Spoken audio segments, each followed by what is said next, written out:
Board of Adjustment meeting, January 25th, 2021. I hereby declare this meeting of the Howell Township Zoning Board to be open, adequate notice having been given pursuant to the New Jersey Open Public Meeting Act in the following manner. First, on December 10th, 2020, a copy of said notice was mailed to the Asbury Park Press and the Tri-Town News. Second, on December 29th, 2020, a copy of said notice was hand-delivered to the clerk of the Township of Howell. Third, on December 29th, 2020, said notice was posted in the office of the Zoning Board and on the bulletin board in the Howell Township Municipal Building, 4567 Route 9, Howell Township, New Jersey. Please take note that this meeting is being videotaped for possible future broadcast on Howell Township TV 77. This meeting is a judicial proceeding. Any questions or comments must be limited to the issues of what the board may legally consider in reaching their decision, and the decorum appropriate to a judicial hearing must be maintained at all times. For any members of the public wishing to ask questions or comment on an application, you will need to use the raise your hand feature when the chairman opens the hearing up for members of the public. Once you are brought into the meeting, you will need to have both audio and video. You will be sworn in and you will be required to give your name and address. Thank you. Thank you, Eileen. Can we have a roll call, please? Yes, you may. Mr. Cantor? Here. Mr. Hughes? Here. Mr. Mertens? Here. Mr. Moretti? Here. Mr. Orozco has been excused. Mr. Saya? Here. Mr. Stanton? Here. Mr. Gonzalez? Here. And Chairman Nansen. Here. You have a quorum. Thank you. Can we all stand for the Pledge of Allegiance, please? Pledge allegiance to the flag of the United States of America and to the republic for which it stands, one nation, under God, with liberty and justice for all. Justice for all. Thank you. Mr. Tropoli, you mind swearing in the professionals, please? Before you do, Matt Howard recused himself for tonight because of the application we're hearing. Okay. And John Aguiar from Code Enforcement is here instead. Okay. So Hi, I want John. you to swear in Mr. Aguiar as well. Okay. Thank you. Well, I'll be glad to do it. Everyone, the board professionals, please raise your right hand. You swear the testimony you'll give this evening will be the truth, the whole truth, and nothing but the truth, so help you God. I do. I do.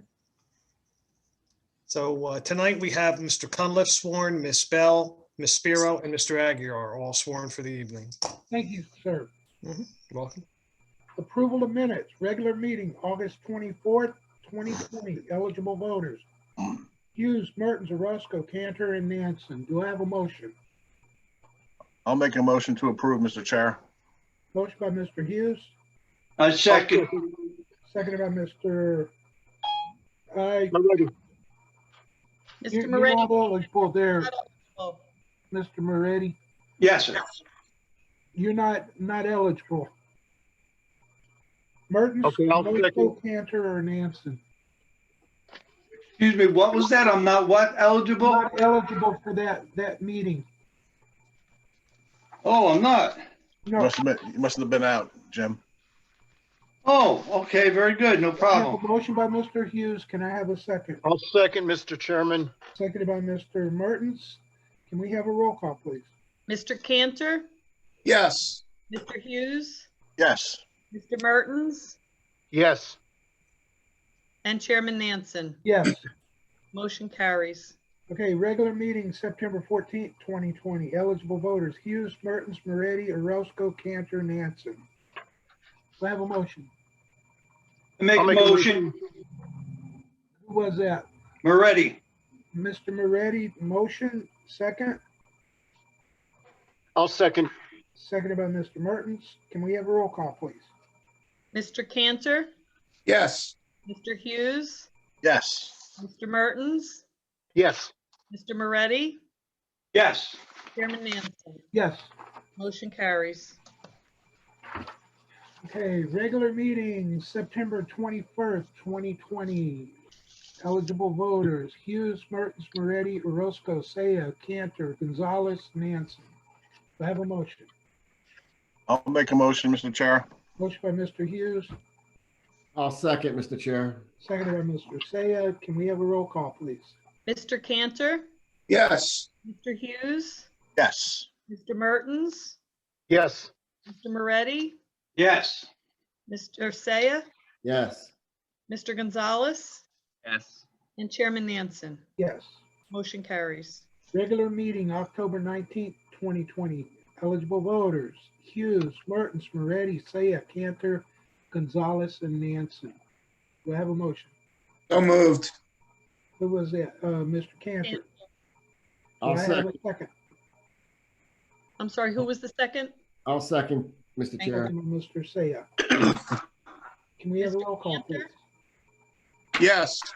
Mr. Hughes, Yes. Mr. Mertens, Yes. Mr. Moretti, Yes. Mr. Saya, Yes. Mr. Gonzalez, Yes. and Chairman Nansen. Yes. Motion carries. Okay, regular meeting, November 9th, 2020. Eligible voters, Hughes, Mertens, Moretti, Orozco, Cantor, Nansen. Do I have a motion? I'll make a motion. Motion by Mr. Mertens, I'll second.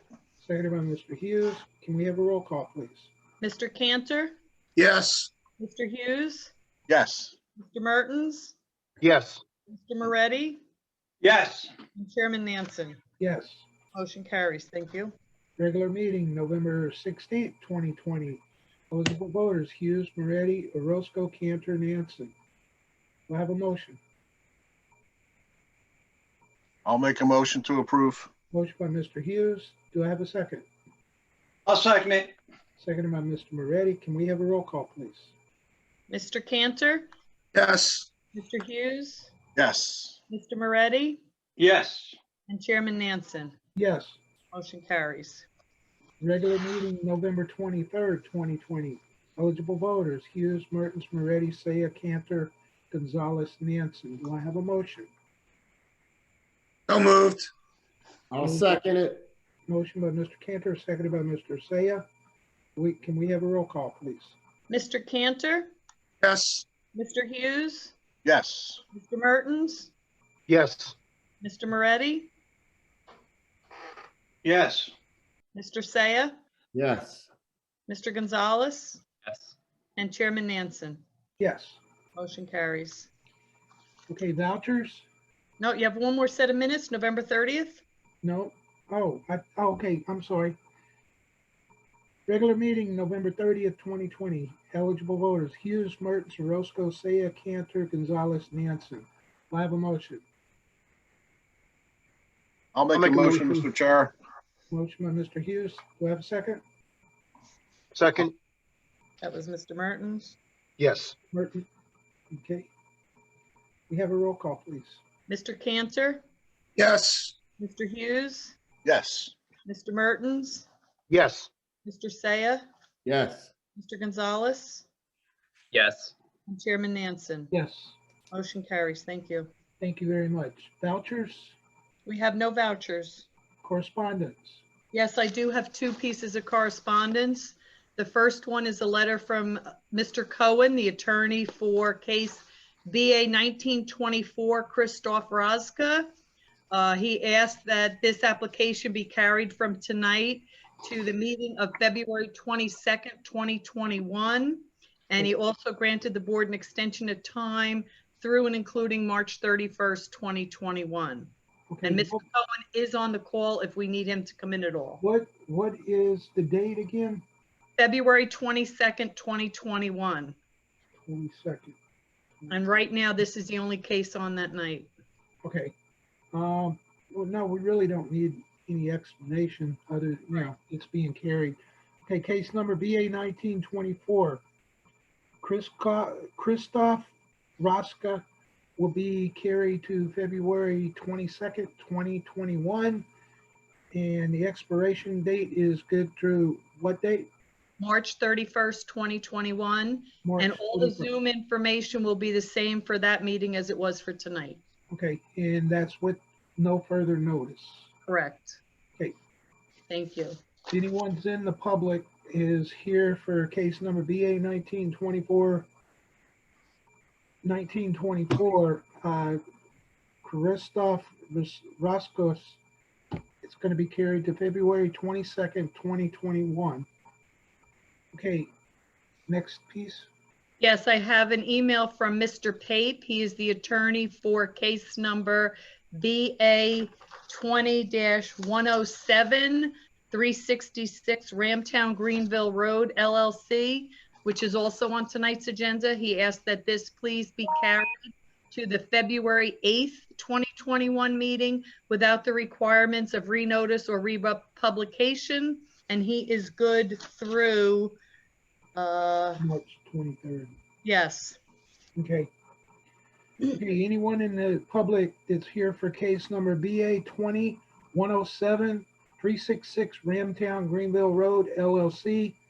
This case is being carried to February 8th, 2021 with no further notice at 7 o'clock.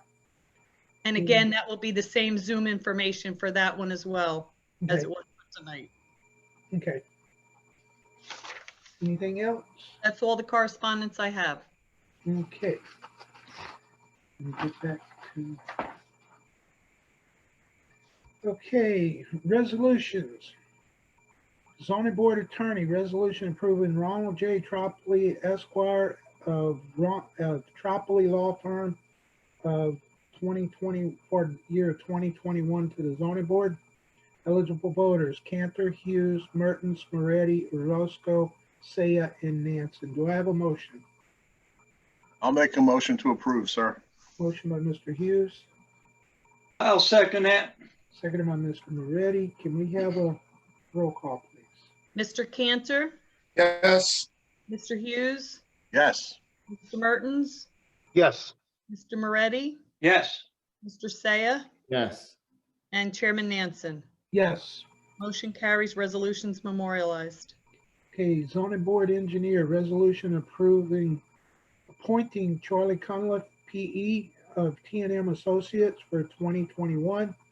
Eligible voters, Cantor, Hughes, Mertens, Moretti, Orozco, Saya, and Nansen. Do I have a motion? So I'll move. moved. Motion by, moved by Mr. Saya. Do I have a second? I'll second it. Mr. Moretti on second. Can we have a roll call, please? Mr. Cantor, Yes. Mr. Hughes, Yes. Mr. Mertens, Yes. Mr. Moretti, Yes. Mr. Mr. Orozco's not here, sorry. Mr. Saya, Yes. and Chairman Nansen. Yes. Motion carries, resolutions memorialized. Thank you. Zoning board planner. Resolution appointing Jennifer Bean, PP, AICP of Leon S. Avakian, Inc. for the year 2021. Eligible voters, Cantor, Hughes, Mertens, Moretti, Orozco, Saya, Nansen. Do I have a motion? I'll Moved. move. What? Motion by Mr. Saya again. Can I have a second? I'll Second. Yep. Seconded by Mr. Mertens. Can we have a roll call, please? Mr. Cantor, Yes. Mr. Hughes, Yes. Mr. Mertens, Yes. Mr. Moretti, Yes. Mr. Saya, Yes. and Chairman Nansen. Yes. Motion carries, resolutions memorialized. Thank you. Zoning Board Licensed Tree Expert, resolution appointing Sherry M. Spiro, LTE of CME Associates for 2021. Eligible voters, Cantor, Hughes, Mertens, Moretti, Orozco, Saya, and Nansen. Do I have a motion? I'll move it. To approve. Motion by Mr. Saya, second. Moretti. Mr. I'll Moretti. second it. Can we have a roll call, please? Mr. Cantor, Yes. Mr. Hughes, Yes. Mr. Mertens, Yes. Mr. Moretti, Yes. Mr. Saya, Yes. and Chairman Nansen. Yes. Motion carries, resolutions memorialized. Okay, resolution case number BA 2123, John Cornetto Jr., resolution granting bulk variance, eligible voters, Cantor, Hughes, Mertens, Moretti, Orozco, Saya, Nansen. Do I have a motion? I'll make a motion, Mr. Chair. Motion by Mr. Hughes. Second, I'll make a second. second by Mr. Saya. Can we have a roll call, please? Mr. Cantor, Yes. Mr. Hughes, Yes. Mr. Mertens, Yes. Mr. Moretti, Yes. Mr. Saya, Yes. and Chairman Nansen. Yes. Motion carries, resolutions memorialized. Think. Resolution case number BA 20-102, Michael Refkin and Sandra Brazzi. Resolution granting a use variance and bulk variances. Eligible voters, Cantor, Hughes, Mertens, Moretti, Orozco, Saya, Nansen. Do I have a motion? I'll move it. Motion by Mr. Saya. Second, Who was the second? Mr. Hughes? Hughes. Okay. Can we have a roll call, please? Mr. Cantor, Yes. Mr. Hughes, Yes. Mr. Mertens, Yes. Mr. Moretti, Yes. Mr. Saya, Yes. and Chairman Nansen. Yes. Motion carries, resolutions memorialized. Thank you, ma'am. Okay, is there any other business before we go into the cases?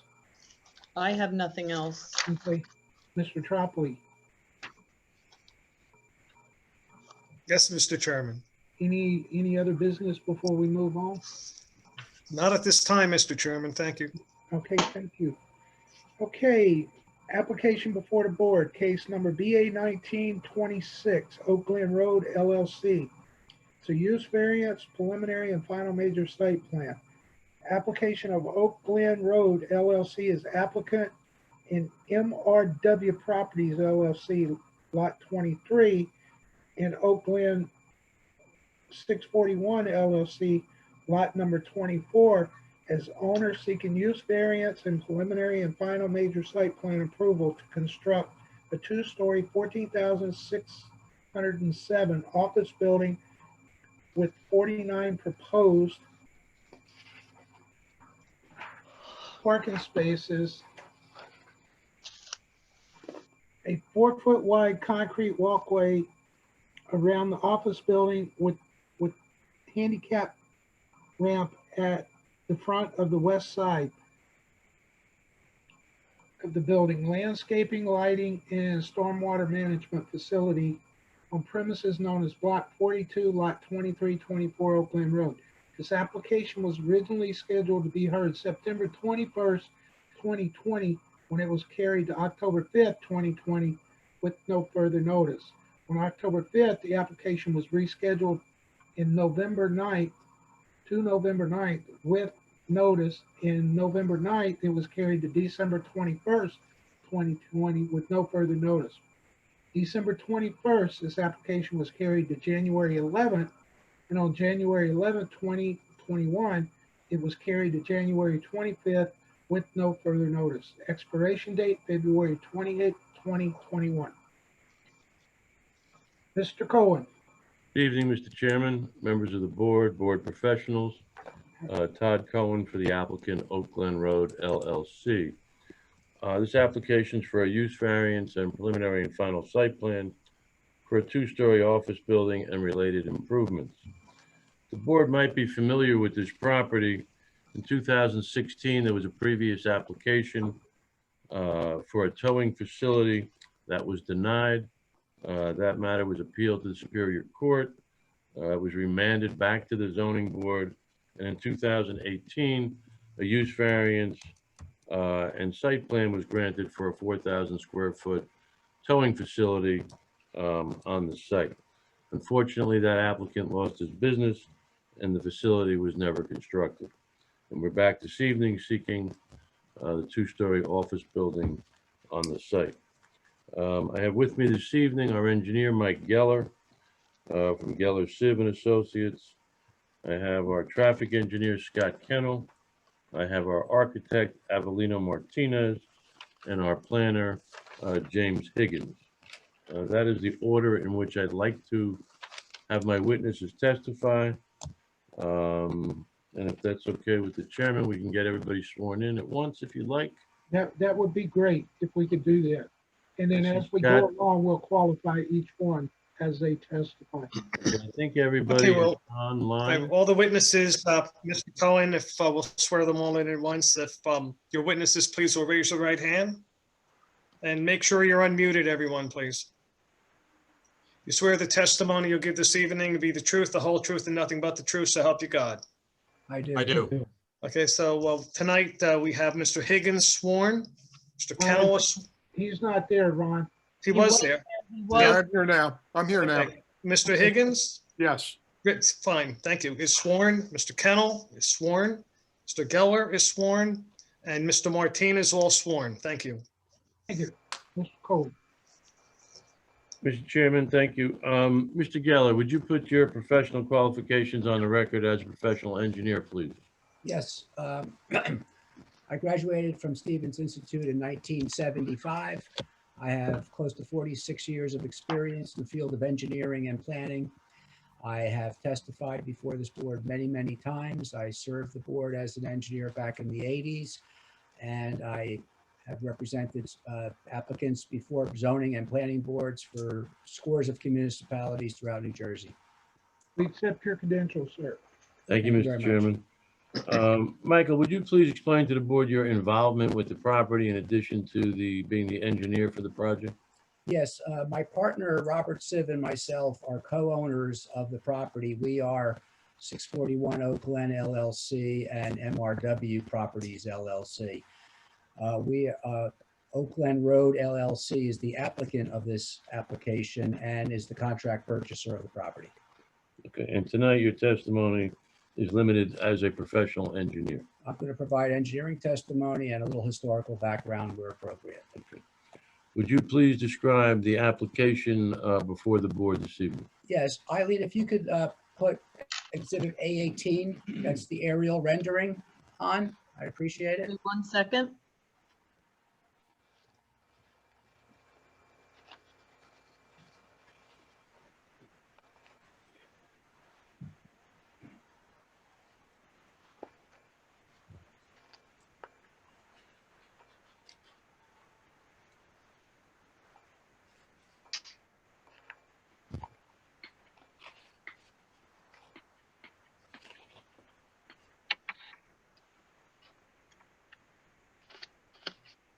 There you go.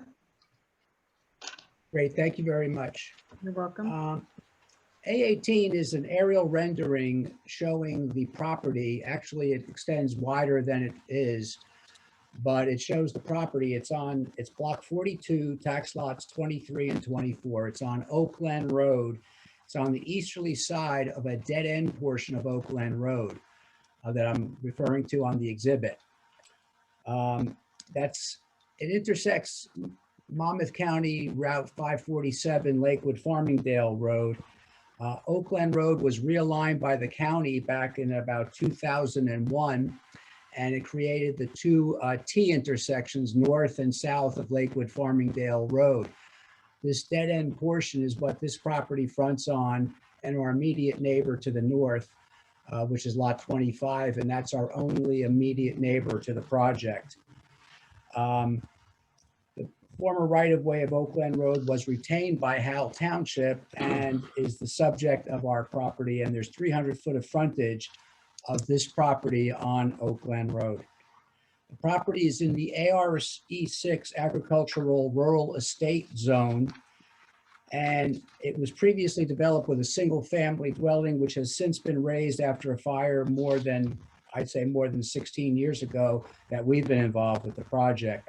Property is now vacant and mostly wooded, except that the front portion where the proposed development has been cleared in the past for approved residential development, which never took place. The westerly portion of the property is traversed by Tarkiln Brook, as you can see on the rendering A18, and flows in a north to south direction. Tarkiln Brook is a C1 Category 1 stream. It's abutted by freshwater wetlands. There is a 300-foot buffer associated with the brook, which has been honored in all the proposed development. All proposed development is outside of the 300-foot riparian buffer. the wetlands and its associated 50-foot buffer, which was granted an approval by the DEP in 2006 and then reissued in 2011. That 50-foot buffer is well within the 300-foot buffer. It's approximately 100 foot away from the 300-foot riparian buffer to the wetlands buffer. Back in 2000, the vicinity of the site is shown on the cover sheet of our site plan. To the north of the site is ARE 6. That's everything that's east of Lakewood Farmingdale Road. Across Lakewood Farmingdale Road and north of Oak Glen Road is the SED zone. And there's a number of SED sites along there. And then on the west side of Lakewood Farmingdale Road and the west side of Oak Glen Road is ARE2 property. And then to the south of the property is Lot 22, and that's traversed by the JCP&L power lines. And there was a second power line installed back in 2016. The adjacent uses, the property, as I said previously, to the north is Lot 25. It's owned by the August family. The site has been a mixed use with a residence. There's a former roofing business. There had been a sale of firewood, and there's a lot of outside storage on that property, which I believe is currently being cleaned up. East of the site is the Tullow Farm, and that's in the ARE6 zone. South of the site, as I previously stated, is the power lines on Lot 22. And on the west side of the site, across Oak Glen Road, there's a vacant piece that was purchased from the county by Mr. August when that road was realigned. The site was a subject of residential applications by Rob Siv and myself back in 2006 for the residential development of the two lots. Those were all approved. Septic systems were approved, and we had approval to construct 2 single-family houses. Through the duration of 2006 to almost when our application was filed in 2013 for the towing yard, we tried to sell the lots for residential development. There were no takers. Eileen, if you could put Exhibit A20 up, that's the photo exhibit. Hold on one second. Thank you very much. You're welcome.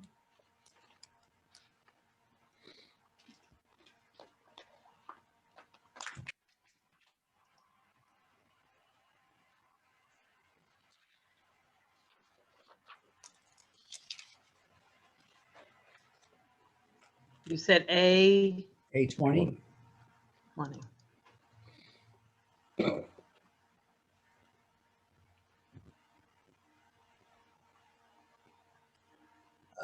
The photo exhibit shows a number of pictures taken from 2008 forward all the way through 2020, and it shows the condition of the property and some of the conditions on Oak Glen Road that made it what I feel is unsuitable for residential development. There was a lot of outside storage, and as realtors brought prospective purchasers to the lots, they were basically between the power lines on the south side of the property and some of the conditions surrounding the property.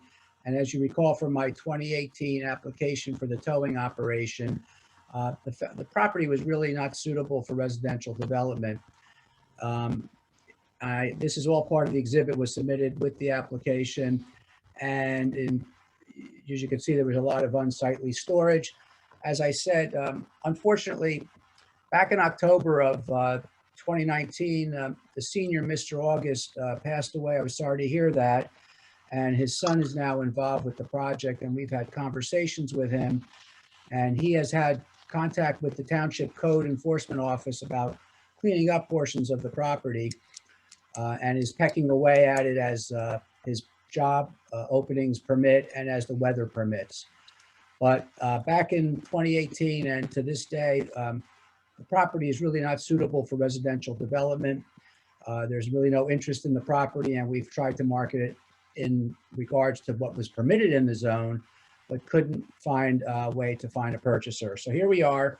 Back in 2018, we applied for and received approval for a towing operation. Eileen, do you have that exhibit that I sent to you that was not previously marked? Yes, give me one second. Thank you very much. Oops, 1 second.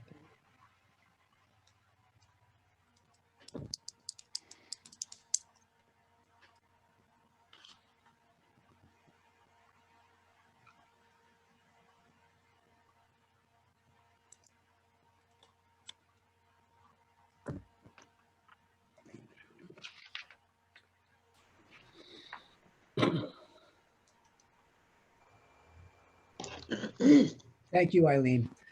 This This is exhibit, what are we marking this as? This is A22, and I did put it, I believe, on the one I sent Mr. Cohen Yes, you do. as A22. Oh. A22 represents the site plan that was before the board in 2018 and approved for the towing yard. I wanted the board to see this, to see how the site laid out. And there was a 4,000 square foot first floor. There was also, I believe, 1,600 square feet of second floor mezzanine office space. And then there were a lot of parking spaces, as you would expect, with a towing yard. There was also rear impoundment that had cars that were towed for police security. I wanted the board to see this to show that basically the current layout is identical to this, except in place of the 4,000 square foot building, there's the proposed office building. But that was approved back at by the board. There were 84 parking spaces proposed, and that was approved by the Board of Adjustment as case 17-17 on January 22nd, 2018. As Todd previously mentioned, that was never followed through as the contract purchaser lost his business. Eileen, if you could put up A19, which is the colored Mr. rendering of Geller. our site, I'd appreciate it. Mr. Geller, hello? Yes, Geller, you there? I'm here. Listen, just a quick question for you. If this application got denied tonight, could you still build that towing company's building there? We don't have any interest to build that towing. No, you're not answering my question. Let me ask Mr. Cohen. Mr. Cohen, if this application was denied tonight, could you still build the towing company building and put that the approved plan on that site? Well, the use variance runs with the land. Exactly. Thank you. I don't know if there were certain conditions on the resolution that would, if we didn't, I know now you have conditions, if you don't build it in a year, the application is denied. I don't know if that's in the resolution. Well, I think you could still file for extension of time. I'd have to ask Mr. Tropley that, but I feel that, they're still within their time constraints, if I'm not mistaken. Is that correct? Mr. I'm Tropley? not sure the purpose of the question, Mr. Chairman. I'm a little lost there, but Well- legally, Ron can give you an opinion. I can look at the resolution, but That's fine. The purpose of the question is, there's already a commercial use approved for the property, correct? Yes. yes, that was, I think, the purpose of Mike's testimony. Exactly. Regarding- That's why I'm asking that question. So if there's still a commercial use on this property that's approved, correct? Legally, yes, there is an approved use. That's all I wanted answered. And Mr. Chair, I will just chime in a bit. Yes. That is correct. The resolution for the towing yard, of course, was a commercial use. The planning testimony, of course, was a bit different, but I'm sure Mr. Higgins, if I recall correctly, I believe he was testifying in the prior meeting. We'll have to just conform the testimony to this use. Again, a commercial use, somewhat different, but a commercial use.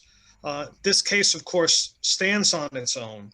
Correct. But, as I say, there'll have to be the special reasons, satisfaction of the positive and negative criteria, Correct. and so forth. But yes, as far as, is that viable? Yes. Okay. My only concern, the reason for that question was to prove this is a commercial site now, because it was approved in a prior meeting. There was a variance and all of the approvals were met at that time for a towing yard. I'm sure Right, and I'm sure Mr. Higgins will probably touch upon that very thing when he gets to his testimony, Mr. Chair.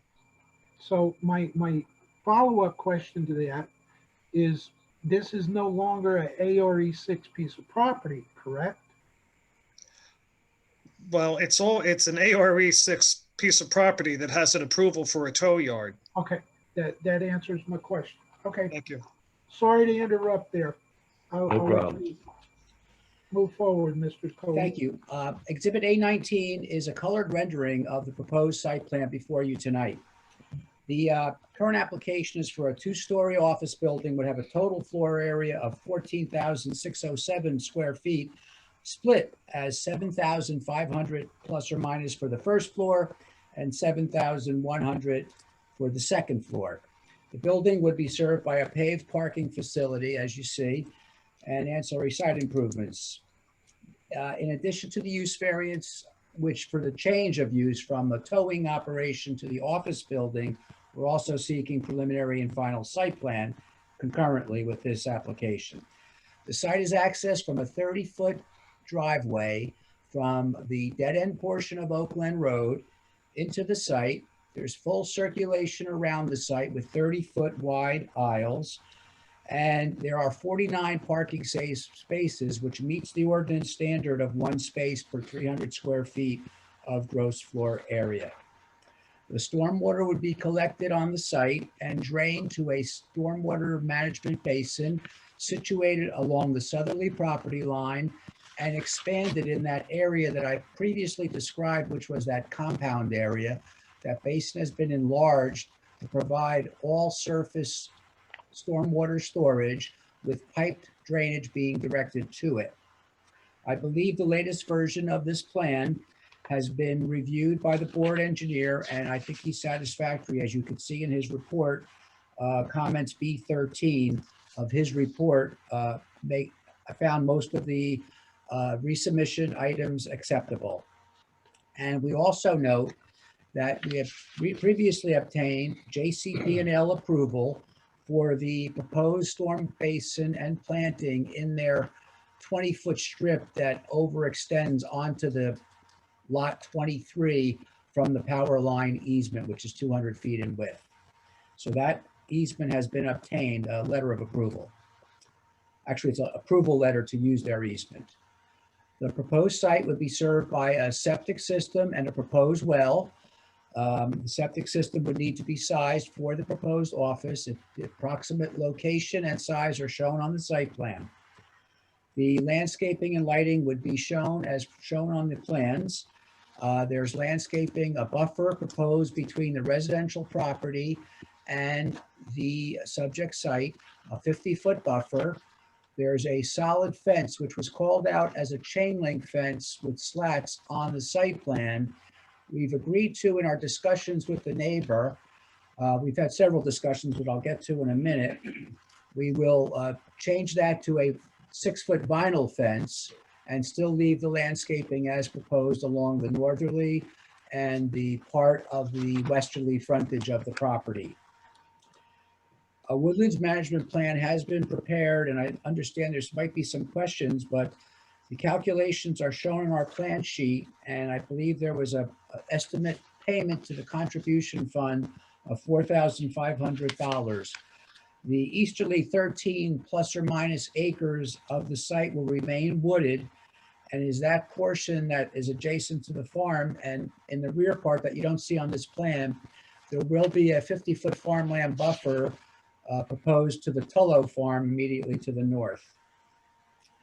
From an environmental perspective, we believe that the proposed development as an office with the 49 spaces, as opposed to a towing operation with the 84 spaces, is a better environmentally sound project, and I think less impacting to the neighborhood.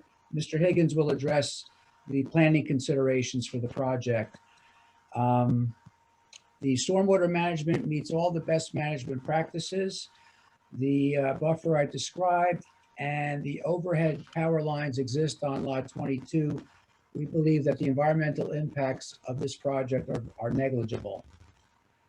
I just want to put on the record that we have had since the senior Mr. August has passed away, I have had meetings and discussions with Mr. August's son, Lawrence August Jr., and he is, I believe, in the process of trying to clean up things and some code enforcement issues that existed on his properties, both Lot 25 and the piece to the west of Oak Glen Road there.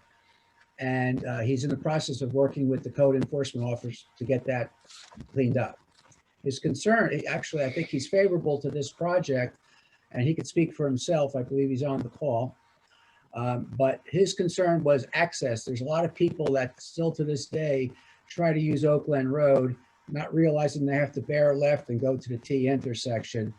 And he's looking for some control of through traffic that gets in there.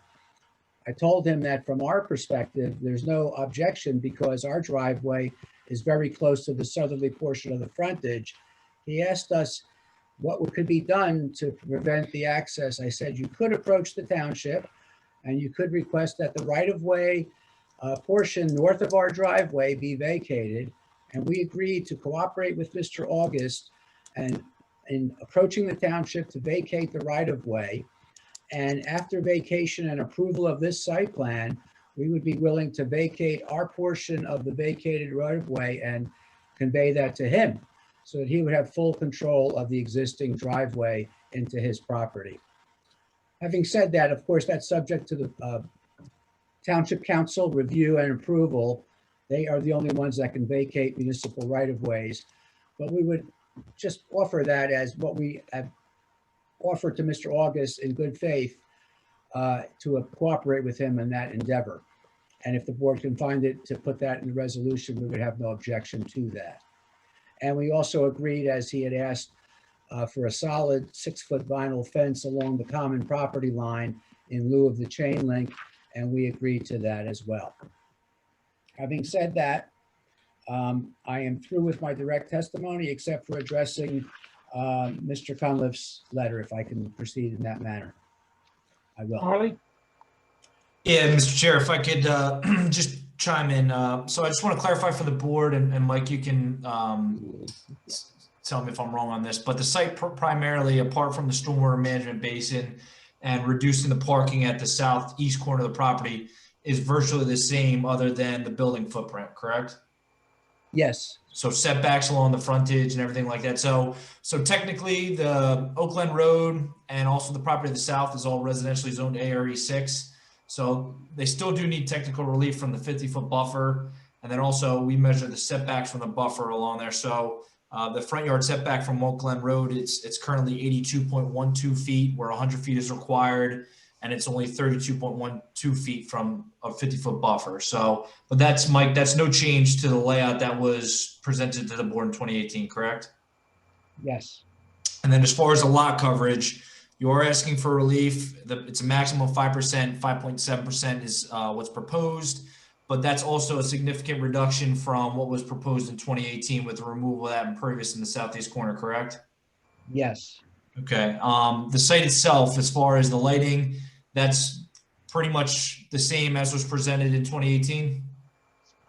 Yes, I think some of the average maximum lighting exceeds the standards, which is commonly occurs with the LEDs, yes. Yeah, so my only comment, Mr. Chair, would be I think the applicant should agree to all lighting should be downward facing.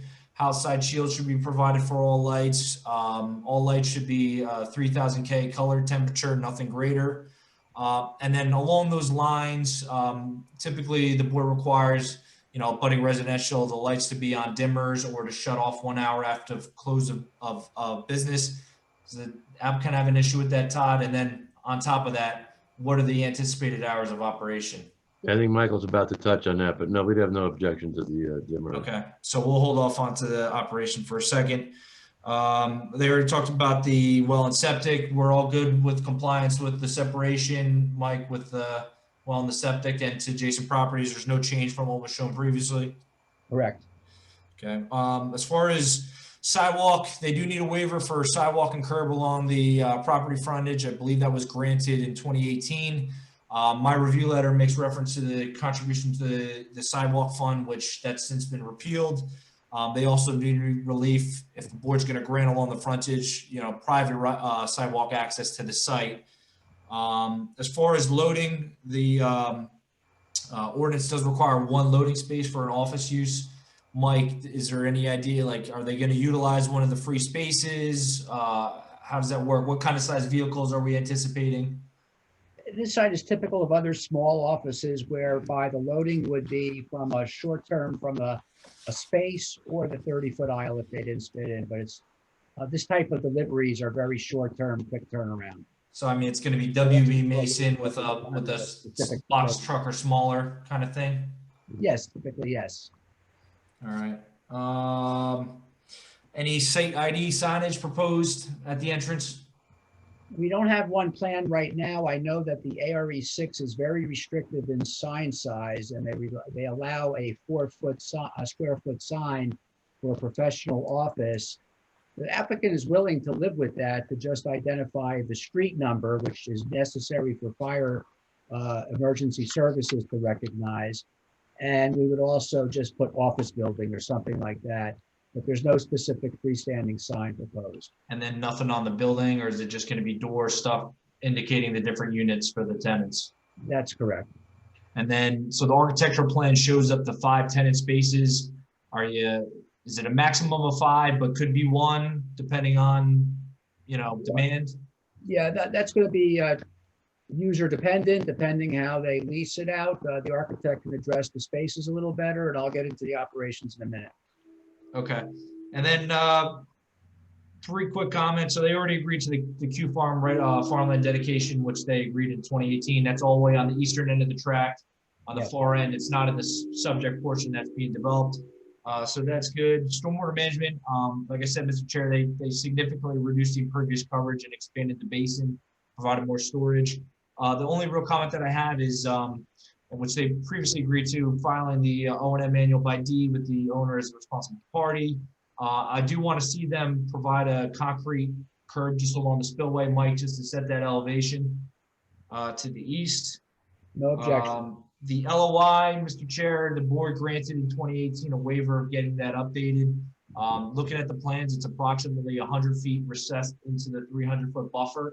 So, I would feel comfortable with the board granting that relief, given it's recessed into the 300-foot, and they're observing the 300-foot C1 buffer on the plans. And then the last 2 things. The trash enclosure, Mike, what's going on with that? Is it masonry with split face, board on board? It's actually, I believe the plan showed it. Well, what we're proposing is a concrete block with a plastered side in lieu of split face block. So it'll have like an articulated finish. It won't just be like a stucco finish on the concrete block. Okay. And then my last thing would be, anytime we have a basin in close proximity to the parking, either fencing or preferably like a timber guide rail, just so no one's driving off the parking space into the stormwater management basin. You guys have an issue with that, Todd? No, although it's curved, we have no issue with putting a timber guide rail in those areas that are adjacent to the basin. That is all I have for Mr. Geller. Mr. Chair. Charlie, they're gonna have a 6-inch curb around there, right? Yeah, I mean, my recommendation would be a timber guide rail there too, just so no one's popping a curb. And I've seen in some commercial developments, people not know there's a curb there and drive right over it. So, okay. As long as they don't have a problem with that. No, we're okay with it. Okay. My question is there going to be any medical operations here?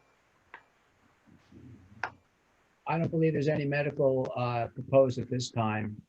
I think the parking might be a little different, but we'd have to meet the parking requirements. So I don't think it's envisioned, and it's on septic, so I'm not sure.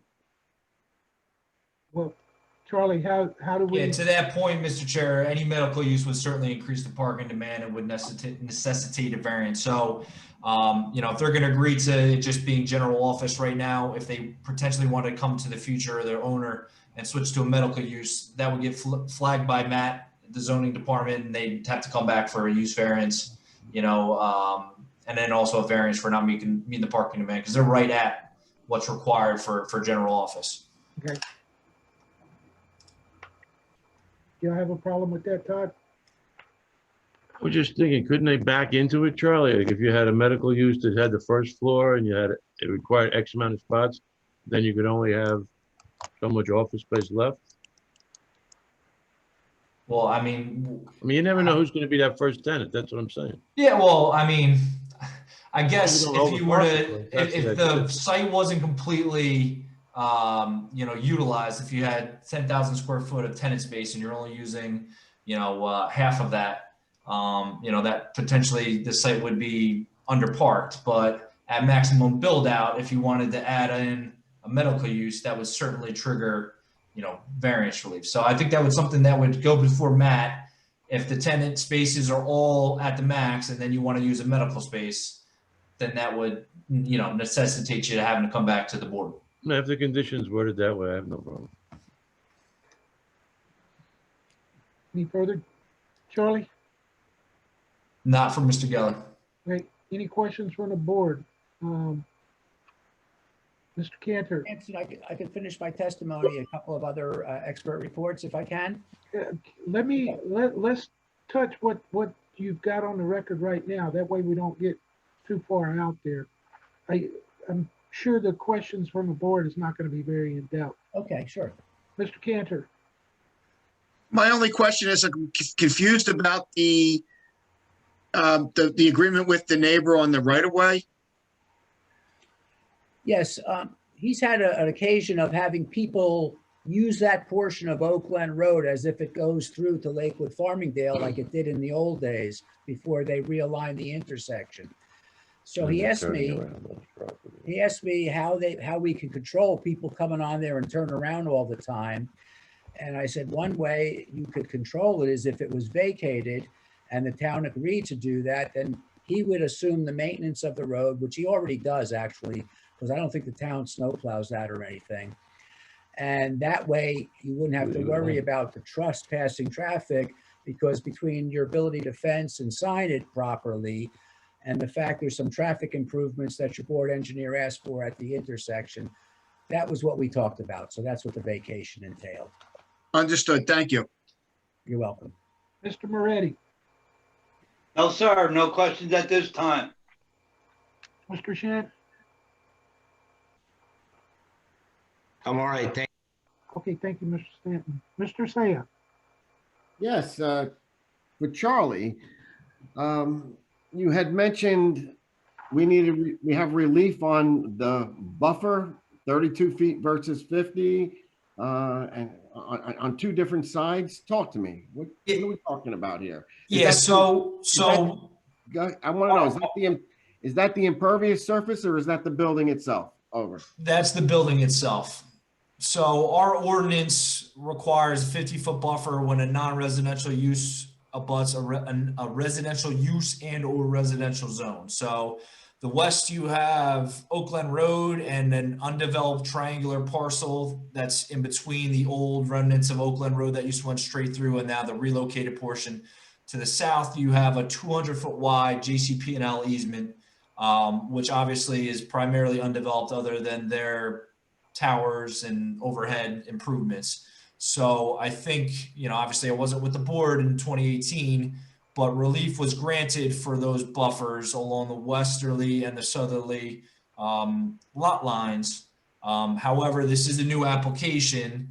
So I cited it in my letter, and I assume, Ms. Beam as well cited that as well. So like I said, our ordinance requires a 50-foot residential buffer, and then we measure the setbacks from the buffer. So it's a 100-foot setback requirement. So it's 50 plus 100. They're only at 82.12 feet. So effectively 32.12 feet from the 50-foot buffer. Having said that, like I said, this is predominantly the exact same site, other than the square footage of the building has changed. It's now 2-story office as opposed to, 1-story towing with 2nd-story mezzanine office. But they have reduced the southeast corner of the parking area pretty significantly and expanded the basin. So really along the westerly part of the property and southerly part of the property, things have not changed from what was proposed in 2018. Thank you, Charlie. Okay. Mr. Hughes? I don't think I have a question, but I just want to bring up just a thought for Mr. August or Mr. Geller about the road. I mean, they may have already explored this. I don't know how effective it would be, but maybe just a dead end sign might help that situation as well. I'm just throwing a thought out there, but other than that, no questions. Thank you. Do not enter. Yeah, do not enter, dead end or whatever. Just a thought. And Mr. August has tried both of those approaches and they still kind of tend to find their way in there. So, but yes, that's a good suggestion. Mr. Martin. I'm good at this time, Mr. Chairman. Okay. Mr. Gonzalez. No questions, Mr. Chairman, but thank you. Okay. Christine, do you have any questions at this time? I don't have any questions at this time. I think it, just kind of to reiterate what Charlie said, while this is a new application, they have significantly decreased the amount of variances needed for the lot coverage in particular. Thank you. Mr. Aguilar. You good? Okay. Okay. Mr. Geller, you may finish now. Yes, I'm going to wrap up very quickly. In Mr. Conliff's report on page 6, number 7, he asks about the general operation. Obviously, these office spaces are not specified yet, so the typical of hours of operation would probably be at 7 to 7 for possible 7 days a week, but there wouldn't be anything after 7 p.m. Typically, the lights would be on a timer, they would go off. Number of employees is unknown at this time, and I believe that Mr. Kennel will address the site traffic mix, and the general traffic circulation is a simple P-shaped traffic circulation around the building, as you saw on the rendering. On the other, I think Mr. Cunliffe went through all the rest of his report under the traffic section. Mr. Kennel will address this, but there have been some suggestions as to some markings at the intersection of the dead end portion of Oakland Road and the mainline Oakland Road with a do not block the box type hatching and some control signage, which the applicant is agreeable as a condition of approval to work that out with Mr. Cunliffe, the municipal engineer, and the police if they need to get involved. So I want to put that on the record as well. And lastly, I think there's a couple of outside agency reports. The planner report, Mr. Higgins will address that. The only thing I think was engineering in that was the nature of that vinyl fence, which I already testified to along the northerly property line common with the residential neighbor. As far as Ms. Sparrow's report, there are 2 comments. In number 1, May 26, 2020 report, the buffer typically is required to be a 50-foot wide 4-season buffer, which we have, with fencing, which we have, but the walls are either, and the landscaping is typically required to be on a berm. We're asking for that to be waived in lieu of the plantings proposed at the level of the finished grading. That's the only waiver we're asking for on that regard. And we do ask for some relief around trash enclosures. Typically, they are provided on all sides. In this case, the only public view is the front where there's a gate proposed. And then on the right side, there's plantings. And then on the left and behind, there's the basin and there's parking spaces. And it is enclosed. It's a fairly isolated site, so I would like relief in that regard if we can ask for it. And then the rest of her report, we have no rejection and we will do all those items. Can you back up to the trash enclosure? Yes. You said, okay, it's going to be enclosed 3-sided, correct? 3-sided and a gate in front, yes. Now, can that gate across there be slatted? I think it already is a solid vinyl gate. Okay, solid vinyl gate, okay. Yes. And my other question, if there is medical, how are you going to propose to handle the medical waste?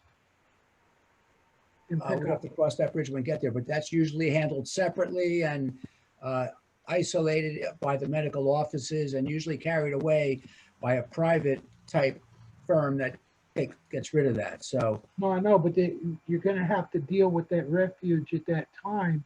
Are you gonna have room to expand that refuge area to include medical at that time? I'm frankly not familiar with the medical practices, how they do that.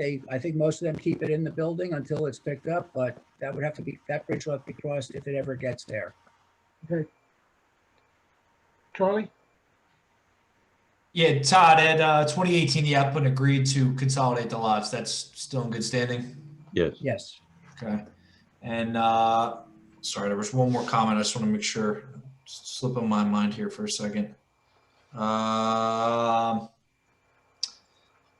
all I have for right now.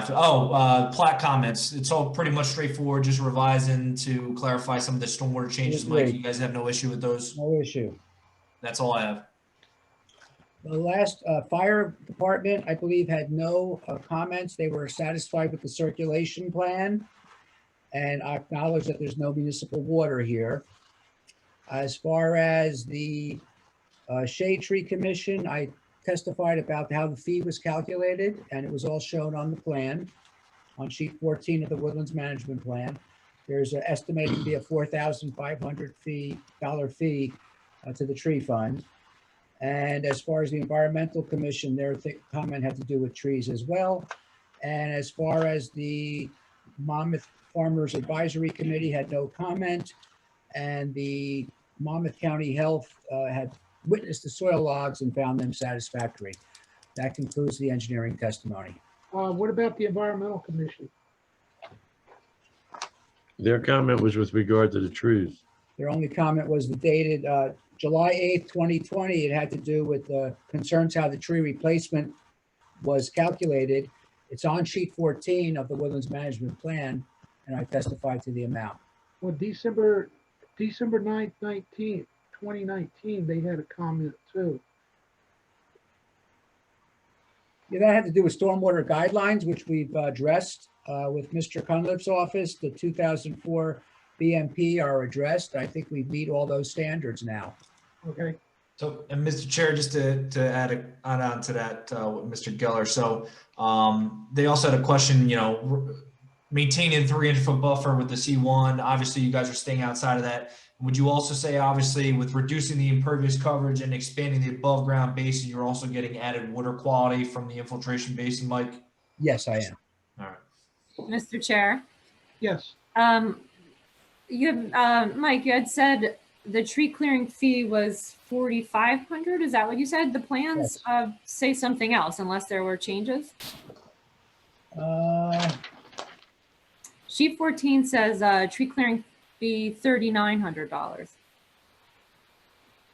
Looking at a tree that's we'll take the revised June 24th, 2020. Maybe I don't know if my plan's from June.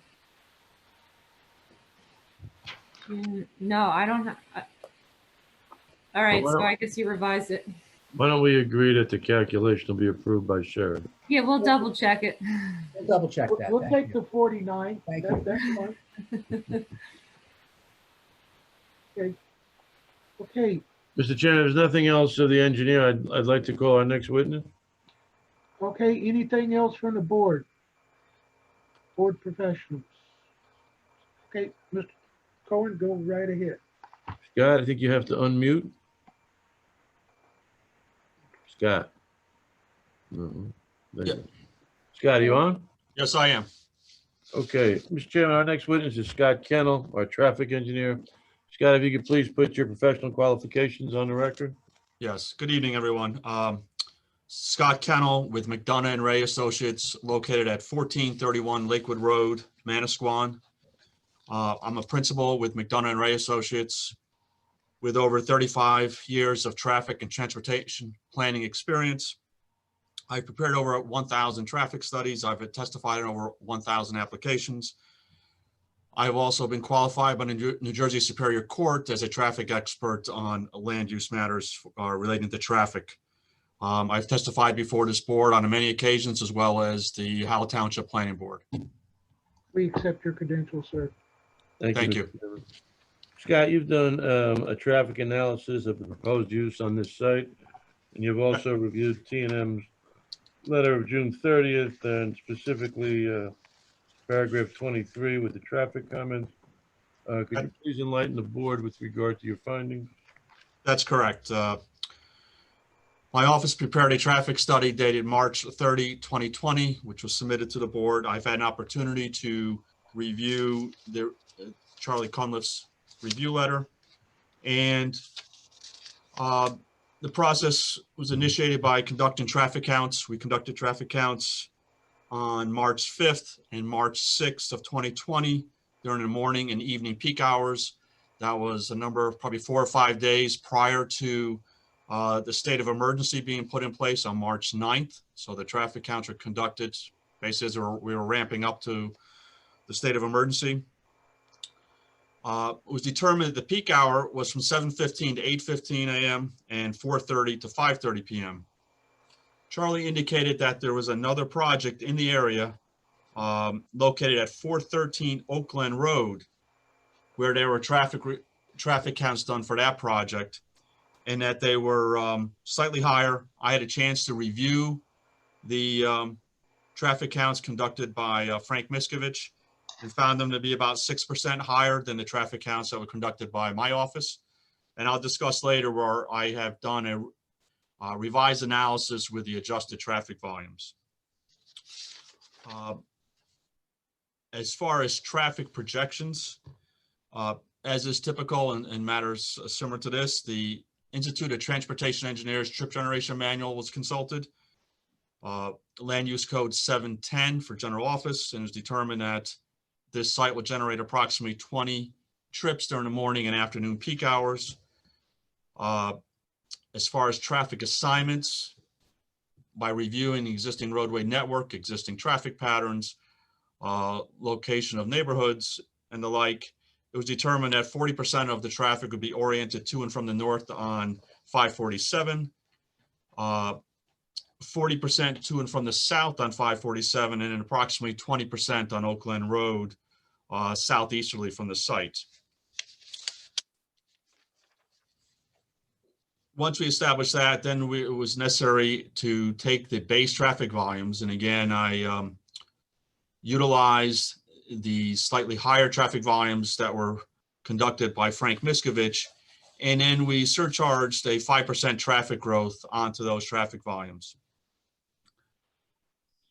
And then with that, the site generated traffic was assigned to the County Route 547 intersection of Oakland Road, as well as the dead end or the old Oakland Road with the relocated. And it was determined that at Oakland Road and the existing alignment, which is where our site is served by, that intersection would operate level service B for both the morning and afternoon peak hours. As far as the intersection of 547 and Oakland Road, under existing conditions, it would operate at level service B with delays of approximately 13 seconds per vehicle. Under the build condition, they would increase to slightly over 14 seconds of delay. So between existing conditions and build conditions, which also include traffic growth, as well as I meant to mention, I also included traffic from the other development that's located at 413 Oakland Road, that there's an increase of approximately 1 second of delay. So it's minimal. And as far as the PM peak hour, the existing conditions are about 15 seconds per vehicle, which is level service C. And then in the build condition would be about 17.5 or 2.5 seconds. So a minimal increase in delay, which is attributed to not only traffic growth, but also traffic to be generated by the site. But those levels of service are well within the acceptable ranges.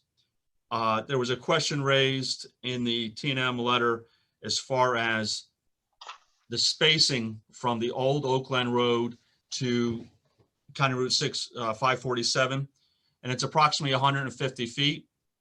And looking at the analysis, it provides you the 95th percentile Q or the maximum Q, and the maximum Q in the build condition was about approximately 2 vehicles, which account for 50 to 60 feet, which is, again, is a situation then we wouldn't have vehicles queuing back through that intersection based on future traffic volumes. And as Mike Geller had stated, we're agreeing to, provided that the police department and engineering staff agree to, providing a grid type striping at the old Oakland Road with Oakland Road, the realigned, so don't block the box type of scenario. So with that in place, it's my opinion that both intersections would operate efficiently. Just for the board's benefit, and there was a discussion with Mr. August having concerns about people inadvertently going down the dead end portion of Oakland Road. There is already today dead end signs posted at that intersection. So there's signage as you're coming up Oakland Road from the east or southeast, advising that it's a dead end. And then there's also, if someone comes off of 547 and is looking at that dead end street, there's also a sign posted there. So there is signage posted. If there's a way we can enhance it, obviously we'll discuss that with the police department. As far as the site's concerned, Mr. Geller indicated that we're providing 49 parking spaces in accordance with the township ordinance. The circulation is well laid out to provide positive circulation for large wheelbase vehicles as well as passenger vehicles, and that it should be able to operate safely and efficiently. So basically, if the board is willing to grant this use variance, my office will prepare an amended traffic study and submit that to Charlie's office with basically summarizing my testimony of tonight. And that concludes my direct. I'm available for questions. Charlie? Yeah, Mr. Chair. So the one question I do have for Mr. Kennel is, I just had a question on the AM and the PM site trips. So I think in the AM peak hour, there was 35 site trips, and during the PM peak hour, it was only 16, so less than half. So is that atypical for an office use where you might have, if close of business is at 5, you might have some lag in people leaving in the next hour to 2 hours? No, it's an anomaly with the equation utilized. NJDOT requires you to use the average trip rate for less than 200,000 square feet. When we had processed this, we used the equation. That's why it shows a disparity between the AM and PM. So in reality, using the average trip rate, it should be 20 trips, approximately 20 trips in the morning as well as in the afternoon. So that's Okay. a disparity. That's the reason there was a disparity in the report. And then Eileen, do I have the ability where I can just share my screen real quickly so I can just show the striping just for the boards? Yes, or I might even have it, Charlie, but If you have it, I just want to show the board what we were talking about, just so they're aware.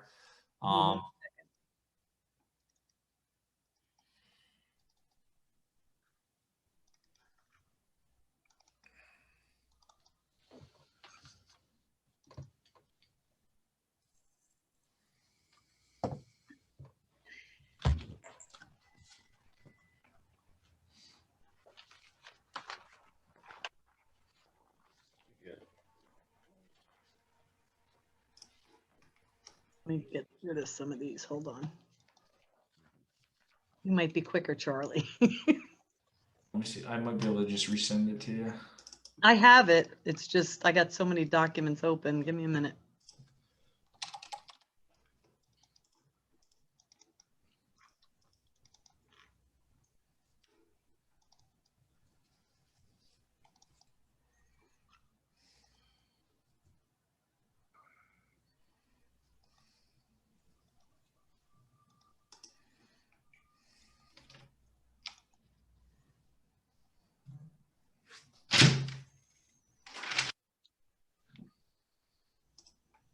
I just resent it to you. Actually, Scott, while you're still online, just one quick note too. So office versus a towing company. Is it atypical for a towing company to have operations that might range 24 hours of the day in case of emergencies or something like that? Oh yeah, there's definitely, that use has the potential for 24/7 versus office is typically, you may have on the outside 12 to 13 hours, but it's not, definitely not a 24-hour basis. Okay, but this is an office use that's concentrated during normal business hours, and it's just more trips during your PM and AM peak hours, correct? Correct. There may be some Saturday morning activity, but generally it's Monday through Friday. And just for the board, this is something that I worked after speaking with Mr. Kennel. It's just a box out of where the old Oak Glen Road comes into the relocated portion. And that's just to prevent any queuing of vehicles. Mr. Kennel obviously indicated vehicles only back up 50 to 60 feet, and that box area is 150 feet. So this is just some added buffer, you know, so that way there's no anyone coming north on 547 making a right. You know, there shouldn't be any vehicles stopped and blocking that intersection, causing any, you know, traffic issues, you know, making the turn into the site. So that's just, we can work out further details with signage and everything like the applicant agreed to. It's obviously subject to the police and the engineering department. But, you know, I think it's a little of a unique situation with this old stub here. Hopefully this helps resolve any traffic concerns there. Any further? Good, Charlie? That's all I have, Mr. Chair. Mr. Chair? Mr. Moretti? Sir, nothing. Mr. Cantor? No, sir, I'm good. Mr. Stanton? I have nothing, thank you. Mr. Sayah? Yes, Mr. Tropoli, you know, with this, I think this would be a perfect opportunity for a Title 39. Would you agree? Well, the applicant can request it from the police department, and if they agree, that could be a condition. Todd, any problems with that? Title 39 enforcement on your site? I don't think so. I don't see Yeah, that. it's a routinely requested. Hmm. Okay. Mr. Sayah? I would like that. Thank you. Okay. Mr. Hughes? I'm good, Mr. Chair. Thank you. Mr. Mertens? Just want to make sure that this is going to be a very low impact as far as deliveries or anything. It's just going to have one spot for just deliveries to the offices. So it's not going to be a in and out with a lot of commercial trucks or anything. Correct. Okay, that's all I have. Mr. Gonzalez? I'm good, Mr. Chairman. Thank you. Christine, do you have anything of the traffic? I don't, thank you. Sherry? Okay. Okay, Mr. Cohen? Mr. Chairman, our next witness would be our architect, Avelino Martinez. Okay. I believe he's been sworn. Avelino, you there? I'm here. Good evening. How you doing tonight? Good. Could you put your professional and educational qualifications on the record for the board, please? Sure. I'm the principal of Blackbird Group Architects. I hold a bachelor's degree in architecture from the New Jersey Institute of Technology. I've been practicing for over 20 years, and I'm a licensed architect in the state of New Jersey, as well as a number of other states. And I have not appeared before this board, but I have been accepted as a witness before a number of other boards throughout the state. We accept your credentials, sir. Thank you, Thank Mr. you. Chairman. Eileen, could you put up A16, please? Is it I mean, really, can I share that? Do you mind? you want to share it? Go right ahead. Yeah. Thank Only so I can point to it, hopefully, Okay. make it clear. Makes my job easier. You don't know what you're doing, Avelino. Hmm? For me, it would be- That's not what I wanted. Can everyone see that? Yes. Okay, I also wanted to show them the pretty picture too, but you can get to that later. sure. So this would be Exhibit A12, which is the architectural drawing package that was submitted. So just to give you a general understanding of the plan layout, this orientation is rotated, I guess, 90 degrees counterclockwise from the site plan. So this would be the primary entrance on the bottom of the page. So in general, the building is a two-story office building, total of 14,607 gross square feet over 2 stories. In terms of the net office area, It's in fact only 10,400 when we subtract out the stairs and corridors and things of that sort. So primary entrance is from the parking, as you can see, it's at the bottom of the page, into a general vestibule. And then we have a corridor that wraps around the common core. So that core contains the toilet rooms, the elevator, and mechanical spaces. And then to the left and right, we have 2 exits and stair towers. So due to that layout, we end up with at least 3 different office spaces on this floor. The individual office spaces could be further subdivided from that point. But in general, this story would have 5,501 gross feet of office space. So then going up to the second floor is a very similar layout. Again, we have 2 stair towers, one on either side of the building, which should serve for either access or egress. And again, similar bathrooms and elevator and common elements. The second floor is set back from the first floor for most of the building, 3 feet. And we'll see on the elevations, the intent of that is to bring down the scale of the building and provide some interest. So the roof of this building is generally a pitched roof around the perimeter and a combination of hips and gable roofs, which are more of a suburban or almost residential style roof, if you will. And then the center portion of that roof is lowered. Depending on which point of the roof, we're between 4.5 and 6 feet lower than the highest point of the roof. And the intent for that is to screen any mechanical equipment and elevator bulkhead and things of that sort. So none of the equipment on the roof would be visible from any point of grade. What's the height of the building?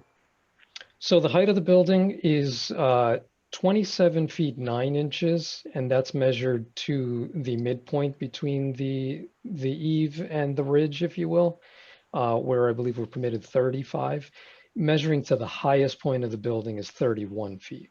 So in either case, we would be below the maximum permitted. Okay. So this elevation here would be the front elevation of the building, so facing the primary parking area. And what we've done is utilize the combination of techniques to break down the general mass of the building. So the architecture is a little bit more suburban than you would expect for a conventional office building. And we do that by using a combination of low slope roofs and different roof materials. And we'll see that on the color rendering. But what we've done is also broken up into vertical and horizontal demarcations. So we generally have a combination of brick and some cast stone, and then a standing seam metal roof on the lower portion and a shingle roof on the top portion. And then the siding materials would be a pre-finished fiber cement, so like a hardy plank or something of that nature. Going around the other elevations of the building, so that would be the rear elevation. It's a little bit different because it doesn't have the primary entrance, but as you can see, we carry the same materials in general form around all 4 sides. So this then would be the right side elevation where we have our stair tower and a small metal roof to provide cover on that area. And again, the left side of the building would be effectively identical to the right side. So again, same materials, same colors, and same general forms. So this would be, I believe, Exhibit A16, which is the colorized rendering. So this would be a view from the primary entrance. So as you can see, again, combination of different colors and materials. So we have a brown window color, and then we use different greens. So using more earth tone colors to give it a little character that responds more to the surroundings. And then we have some decorative light fixtures on the exterior of the building. These are really just intended as accent lighting. So not intended to really light the parking areas. And then we have a landscape bed right along the edge of the building at the base. So Real again, quick, yes.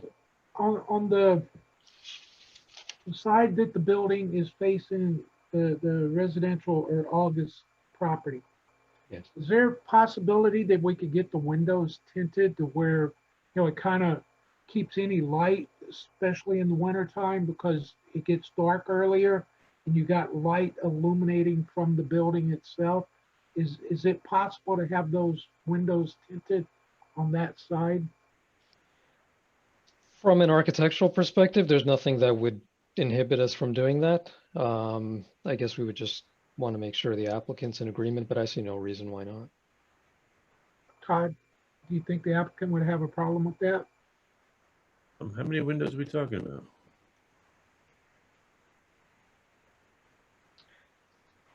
So that would be the, I guess, the left side facade of the building. That's the right side there. Right? Especially the second story. The first story, you might not have to, but this, at least the second story, because that's up higher and it's going to be over, that could illuminate out. Yeah, I don't think that's a problem. Okay. Thank you, Todd. That's on the east side? Just the one facing August's property. Yes, so it would be the northern facade, Todd. Yeah, the Northern? northern side. Thank you.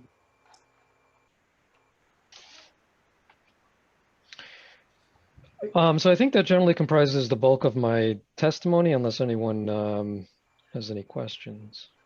Honestly, I think Jennifer would be happy. Okay. Yeah, I think that, the building fulfills the township's architectural requirements. And as the architect stated, while it certainly, is not a residential building, I think because it is in a residential zone, this feel, the look of it, this quasi-residential look, I think is a nice way to make it not seem like it's a commercial building in a ARE6 zone.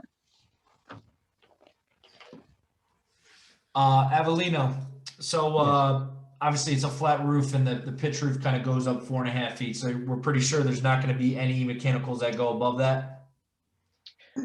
We are pretty sure of that, yeah. So the right side, as you can see here, this portion of the roof is probably the lowest point. And there we're about 4.5 feet. And then the rest of the other roof is about 6 feet higher than that low portion. So I don't anticipate any of that equipment really being any taller than that low portion, and especially being from grade.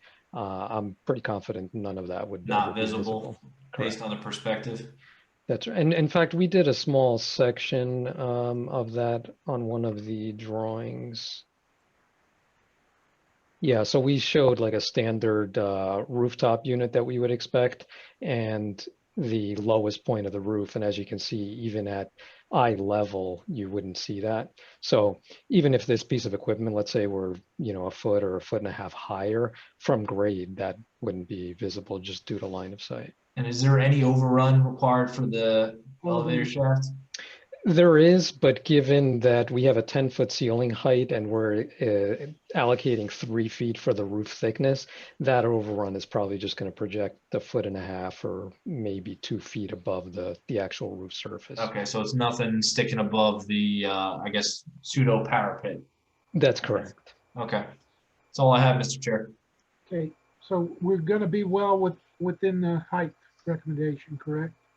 Yeah, they're fine in the height, and even if they did have an overrun, overruns are accepted from the height restrictions for elevator shafts. So, but I was more so concerned about visual, impact if anything was sticking up above. But I think Mr. Avellino clearly indicated everything is well below the top of the roof and sufficiently screened.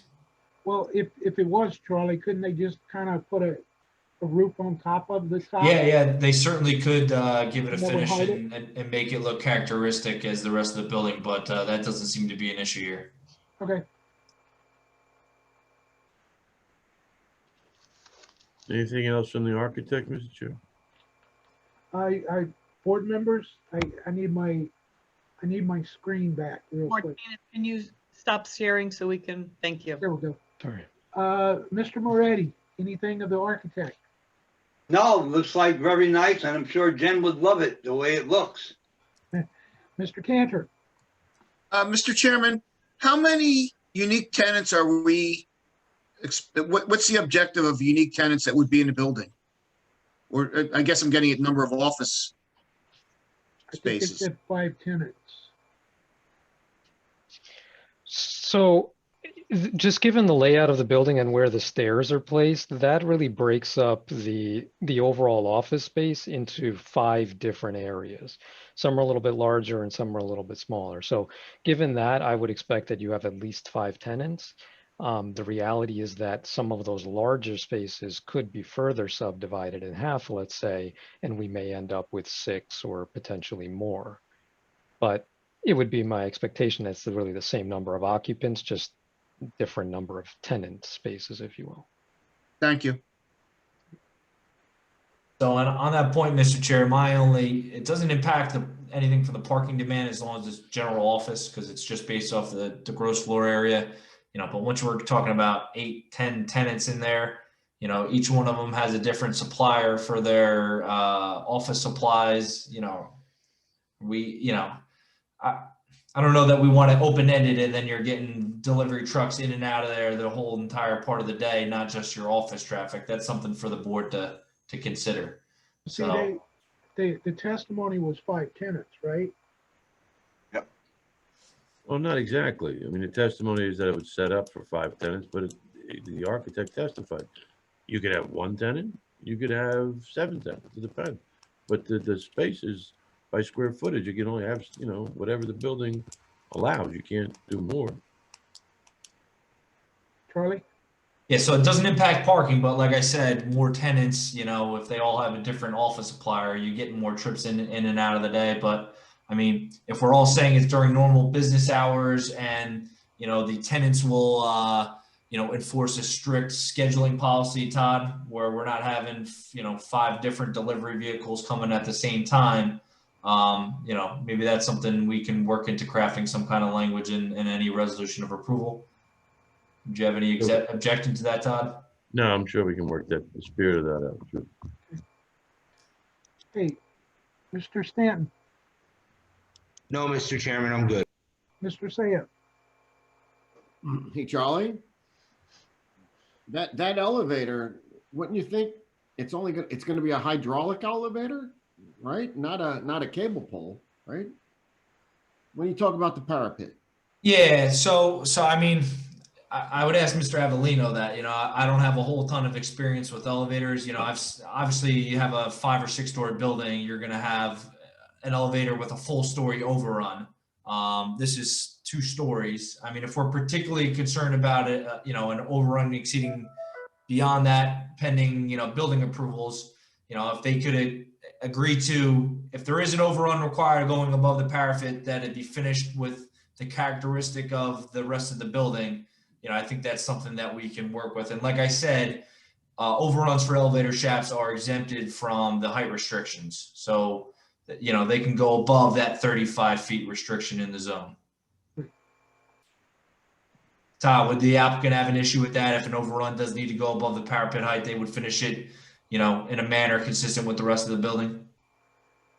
Yes, I believe that would be fine. That That's all, answer your Charlie. question, Thank you. Mr. Sayah? I'm good. Okay. Mr. Hughes, I'm good, Mr. Chair. Thank you.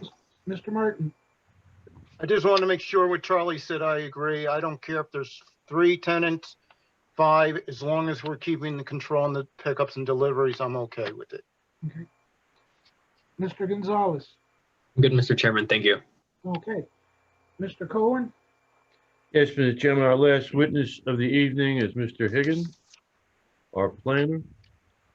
He's previously been sworn. Jim, if you would put your professional qualifications on the record, please. Surely, I'm a licensed professional planner in the state, and I just realized the other night I've been licensed for 43 years. If I wasn't under oath, I'd say I started testifying when I was 5 years old, but since I'm under oath, I can't say that. I've testified before numerous boards throughout the state, including this board. In fact, this is the 3rd time I'm testifying on this specific site in the last 10 years.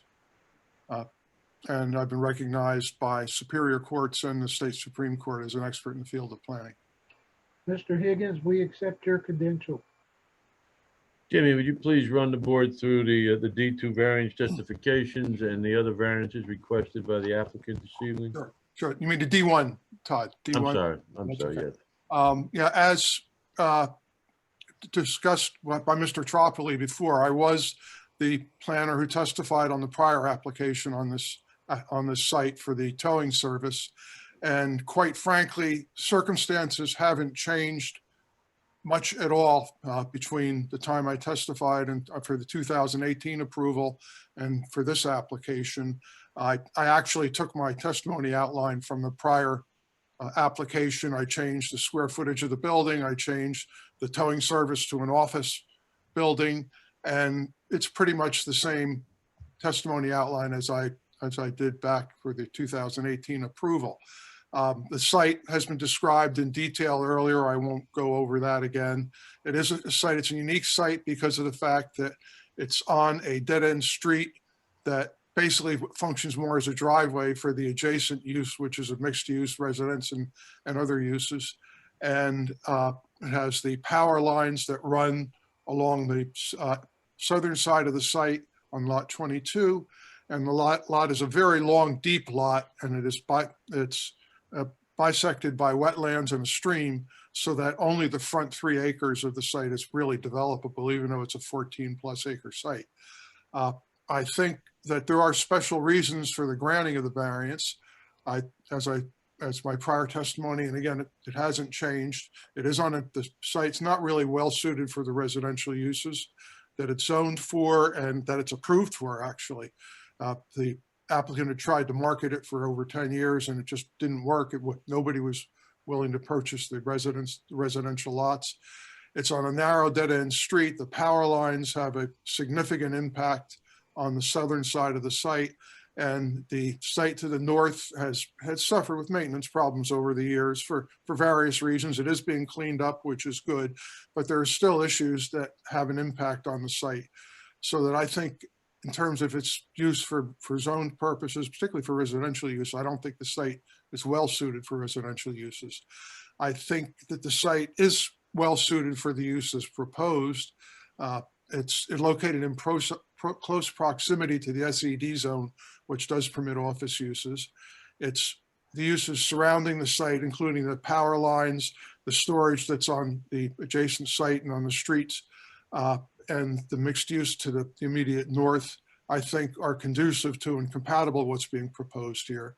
The location of the site with easy access to Lakewood Farmingdale Road, particularly with the modifications that were discussed earlier tonight, I think makes the site ideally suited for this type of use. And there's no sole residential use that would be impacted by this use that's being proposed on the site. In addition, the site is one big difference between this application and the one that was approved in 2018 is that the site is now approved for a commercial use. And that commercial use, I think, is a little bit more disruptive for surrounding properties due to the fact that it was a towing operation.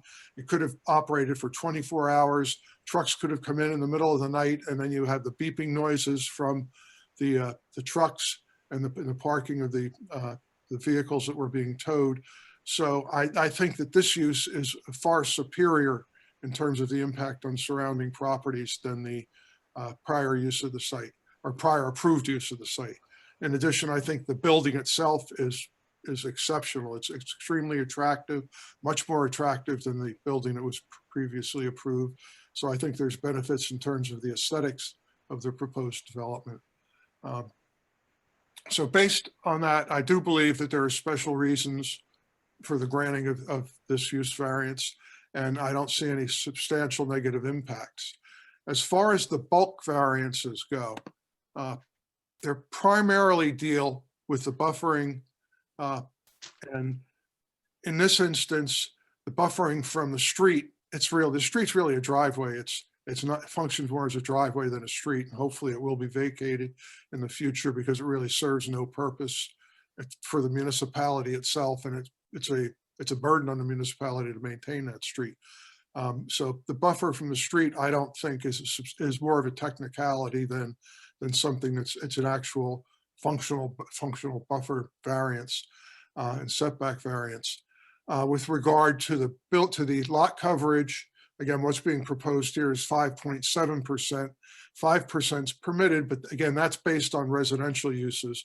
A 5.7% lot coverage for a commercial use such as this, I think is well within appropriate parameters. And again, it's a little bit less than what was approved for the previous application. So I don't see that as a problem. So really, when I look at this application, I think it makes sense. I think it makes more sense than the prior approval. I think it's a better application than the prior approval. I don't see any substantial negative impact on the surrounding properties, nor on your zone plan or your master plan. And just touching on the master plan, while the master plan designates the site for residential use for the ARE6, it actually is, master plan is a broad brush document, and I don't think it really looked at the fact that that the street, Oakland Road, had been vacated, not vacated, but had been reconfigured, and that this portion of Oakland Road was actually a dead-end street rather than a through street. And I think there might have been a different conclusion when looking at the surrounding uses with that master plan. But more importantly, I think what's being proposed here is more appropriate for the area and for this property than what the master plan designates. So I don't see any substantial impact on your zoning ordinance or your master plan, and no substantial negative impact on surrounding properties. Thank you, Mr. Higgins. Any questions of our planner? Yes, I have a question. I don't know if Mr. Higgins can answer this, but by the Oakland section there that goes into the dead end there, that's still a public right of way, correct? Yes. Yes. Yes. Okay, the liability still lies on the township with that right of way, correct? I would believe so. It's especially the responsibility for maintaining it. And I would think if it's not properly maintained, I'm not an attorney, but I would think there would be liability on the township's part. I think. Well, if there's stuff in the middle of that roadway, you know, that's just left there and stored there, that would be a liability on the township because it's their right of way. Right? I think it's possible, but I'm not sure. Okay. I'm just trying to see something that we could make a recommendation maybe to the township, you know, to do something with this. I would have to ask Mr. Tropley that, but, you know, but moving forward, that's all the questions I have. Christine? Mr. Higgins, I think gave testimony showing how this application would meet the criteria for a D1 use variance. The board did not take exception to granting the variance to allow a tow yard on the site in 2018. And as testimony was provided earlier, this is a more environmentally friendly use. It's a little less intensive in terms of coverage and things like that. So I think the criteria for the use variance was met. Charlie? Yeah, it's not really a question for Mr. Higgins. Maybe it's for Todd. With the right-of-way, seeking the right-of-way vacation, Todd, where exactly, starting along your property line, or is the applicant seeking the vacation? Like the entirety of the right-of-way, starting after your site driveway? It would be definitely north of our site driveway because we have to have adequate access and stuff and be able to, you know, turn around and stuff. But so the intent would be north of your driveway all the way to your property line, seek vacation, and then the adjoining property owner would then be responsible for seeking vacation along their property frontage? Well, we would do it in conjunction with Mr. August, yeah. Okay. That was the agreement that we made with him.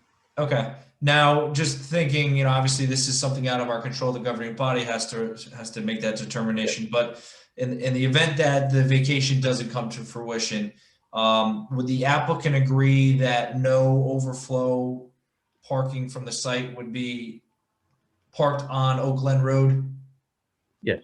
Okay. That's all I have, Mr. Chair. Okay, thank you. Mr. Moretti, any questions of Mr. Higgins? No, sir. Mr. Cantor?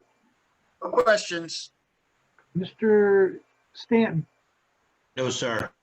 Mr. Saya? Well, sir, you know, the building, the architecture and the building, you know, I believe is going to provide a noise buffer for that coming north with the 547 being so close and so forth. So from that aspect, I don't have questions. I just wanted to share that I think that's a benefit and a plus. As far as making sure that the Oak Glen Road is clean and it's not a dumping site, and that there's no overnighter taking place or being misused in any specific way, I'd like to make sure that the applicant applies for a Title 39. Over. I think Todd already noted that they don't have an objection to that. In my notes, Mr. Chairman. Okay. Mr. Hughes, I am good, Mr. Chair. Thank you. Mr. Mertens, I'm good, Chair. Thank you. Mr. Gonzalez. I'm good, Mr. Chairman. Thank you. Okay, Mr. Cohen, at this time, I'm going to recess the board for 10 minutes. We'll take a break. We'll come back and we will open the public and see if we can finish this. Very good. Thank you, sir. Okay, we'll take a 10-minute break. The board will now take a recess for 10 minutes. They'll be back at 8:57. The zoning board will now reconvene. Okay, Mr. Aguilar. Yes, sir. Okay, I have a question for you. It was basically, the question I had directed at Mr. Higgins, but I'll ask you. By that street not being vacated or anything, isn't the township still liable for that street or anything that's on or in that street? That is correct, sir. Okay, so if somebody's storing things on there, the township's liable for that if somebody hits it. That is correct. Okay. What, in your opinion, can we do to kind of fast forward the vacation of that roadway? I would say you'd have to present some kind of criteria that would show the benefits to vacating that.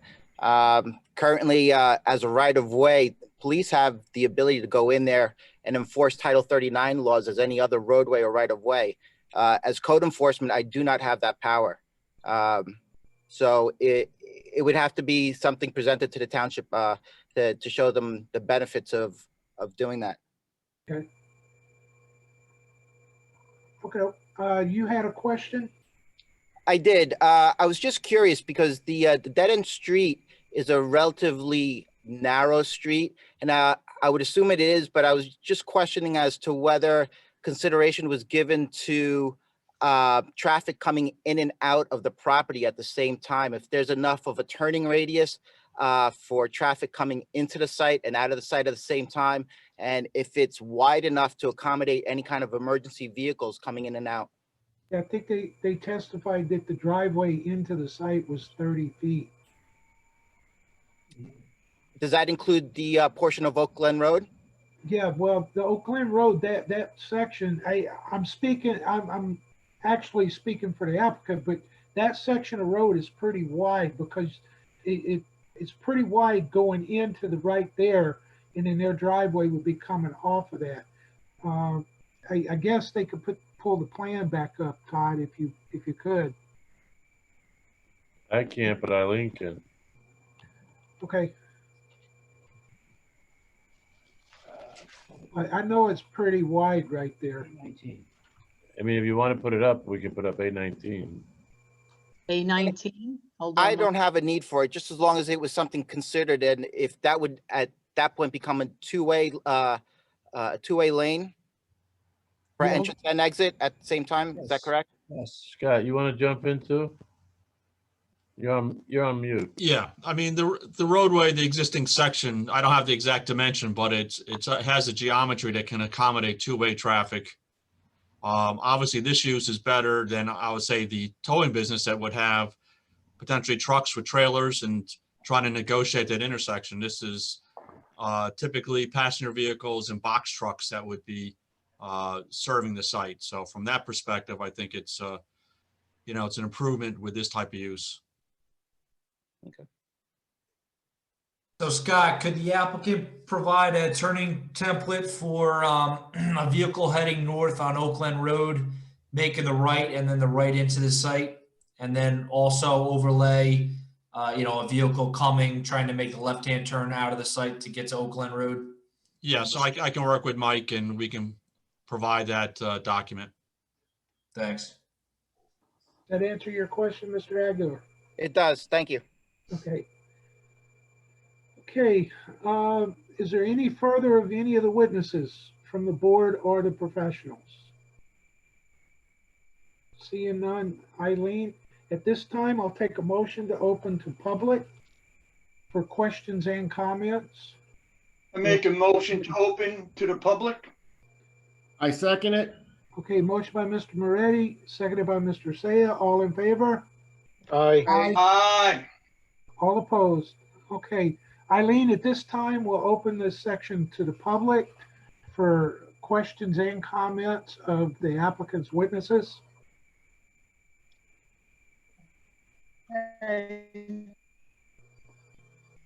Something happened. Eileen's frozen. Eileen, you froze. Okay, the chairman has just opened the hearing up for members of the public wishing to ask questions or comments on this application. Stable. Okay. Can you hear me? Yes, we heard you, but you froze on us there. Oh, It sorry. didn't close. That's okay. Okay, so any member of the public that wishes to ask questions or comment on the application, use the raise your hand feature. You will be brought into the meeting one at a time. You will need access to audio and video. You will be sworn in, and you will need to give your name and address. And I do have Mr. August Jr., who is here on the meeting.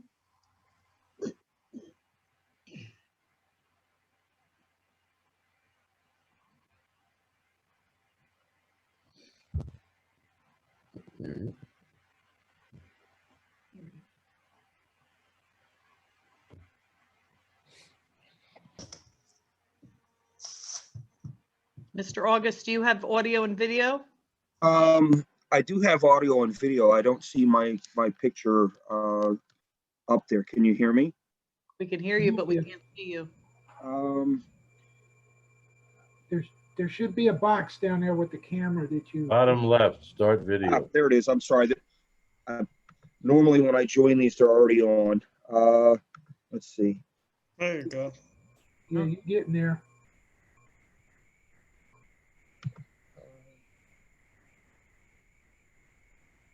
Still nothing. You had it for a second there. Yeah, it still has the line through. I apologize. I clicked it and it just, the line keeps coming back. I do have camera. I don't know why it's not working. You don't have it blocked or anything, right? No. Video settings.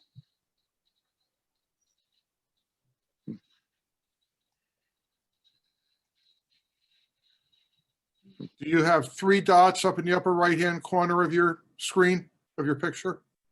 Something just came up now. Okay, should be working. It's,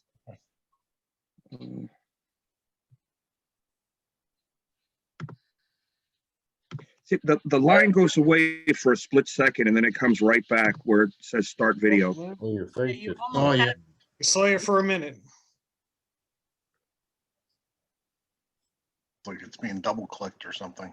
I'm being real cautious about that, and it just as soon as I click, the line goes away, but then it comes right back. I can try to join on my cell phone, see if that works better than the laptop. I also have Zoom on here. You want to try that? I'll try that real quick.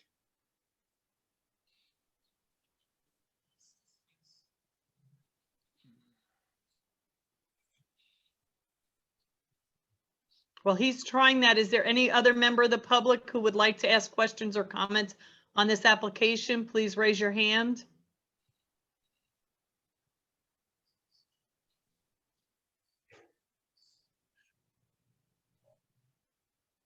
There he is. Okay. All right. I'm sort of connected twice. Maybe I should get out of the other one. Let's see. Not yet. You're still connecting to audio. Yeah. Oh. Call over internet. Oh, boy. You're gonna have to get out of one, hold on, let me mute you. Okay. Okay, he's out. All right, we got a big L on the screen now for Larry. Yeah. You can just unmute and there we go. There we go. Hey, there you are. Oh, Okay. Okay, right. Mr. Well, I'm Cropper. sorry about All that, right, guys. That's okay. Everyone and that's ladies. all right. Right, Mr. August, let me administer the oath. Raise your right hand, please. I can swear the testimony you'll give this evening be the truth, whole truth, nothing but the truth, so help you God. I do. Thank you, Yes. sir.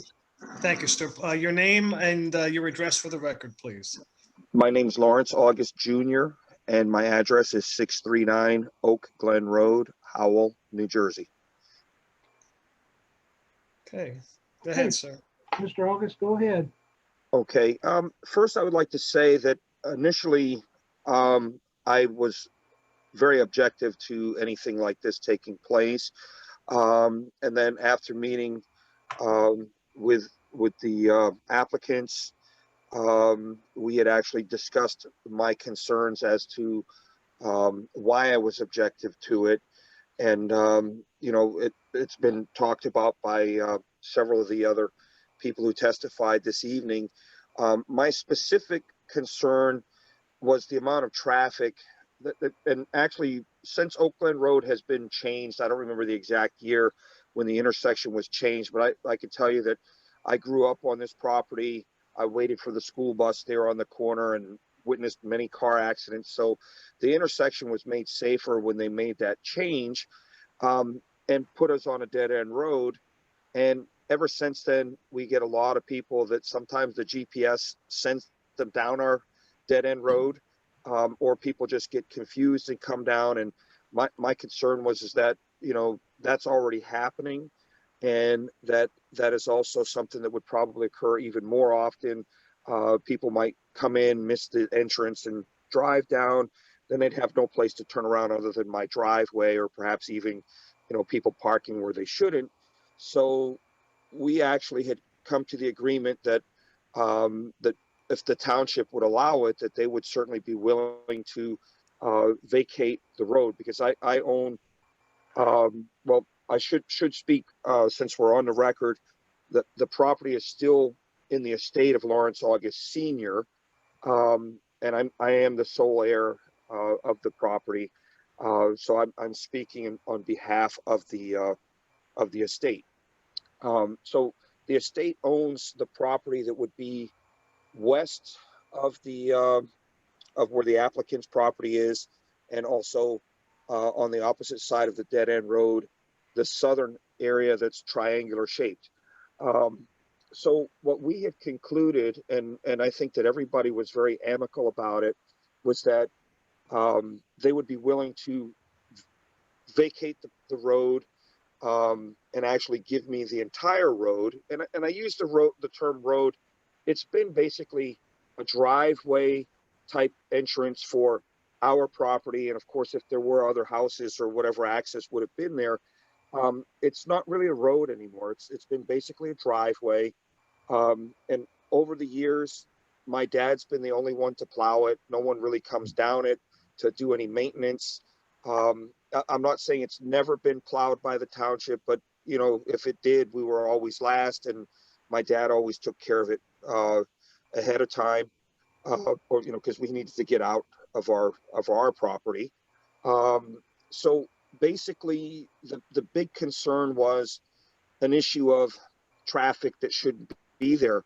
That was basically my main concern, and it seems like to me it would be very feasible for everyone involved to make it a private entrance. I would be the one responsible for continual maintenance of the property. It releases liability from the township, that they wouldn't have to worry about it. It would be covered by our homeowners insurance as far as any liability if something happened there.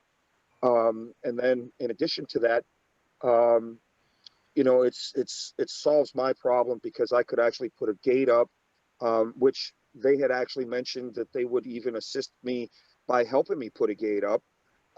So you know, obviously this is going to be up to the township to allow that to happen. But that was my biggest concern. And I know there's other issues that are addressed. And basically after looking at the drawings and having some questions answered, looking at everything, I feel that it is an attractive building. In fact, I was very impressed with the look of the architecture and what they're proposing. As long as we can keep the traffic from coming towards our end, I have no objection to it. I think it's a beautiful building. And you know, the landscape, the way they're planning to put up the arborvitae trees and those things that will, you know, help cut down the noise and also give privacy on both sides of the fence. I find that that's acceptable.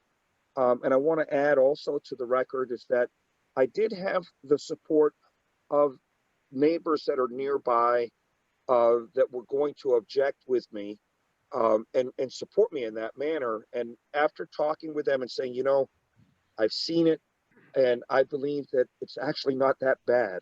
You know, we've come to something that I'm willing to accept. And I've gotten blessings from the neighbors, which is why no one's online right now to make any comments. They said, look, it impacts you more than it impacts anybody else, which I am inclined to agree with. And basically, I have the blessing from those neighbors as well. You know, and as far as comments were made about the dead end signs and things of that nature, there is a dead end road sign that maybe people just don't see it for the location of it. People are still coming in. I've taken the liberty of even putting my own small dead end road sign up. You know, it doesn't say it's private property because that wouldn't be honest. It's not really private property. It is a public way, but people get stuck on this narrow dead end road, which I should mention, there is enough room for two-way traffic there. I go in and out of it all the time. Sometimes it's a little tricky because the westbound traffic on Oak Glen Road, the traffic that's coming from, like, say, the Lakewood side that's headed towards Squonkam. Sometimes that's a little tricky because those people are still going about 40 miles an hour and there's a stop sign right there. You know, I don't know what could be done about that. You know, it's certainly a little bit easier to get out of there than what it is to get out of, for instance, Squonkam Road driveways.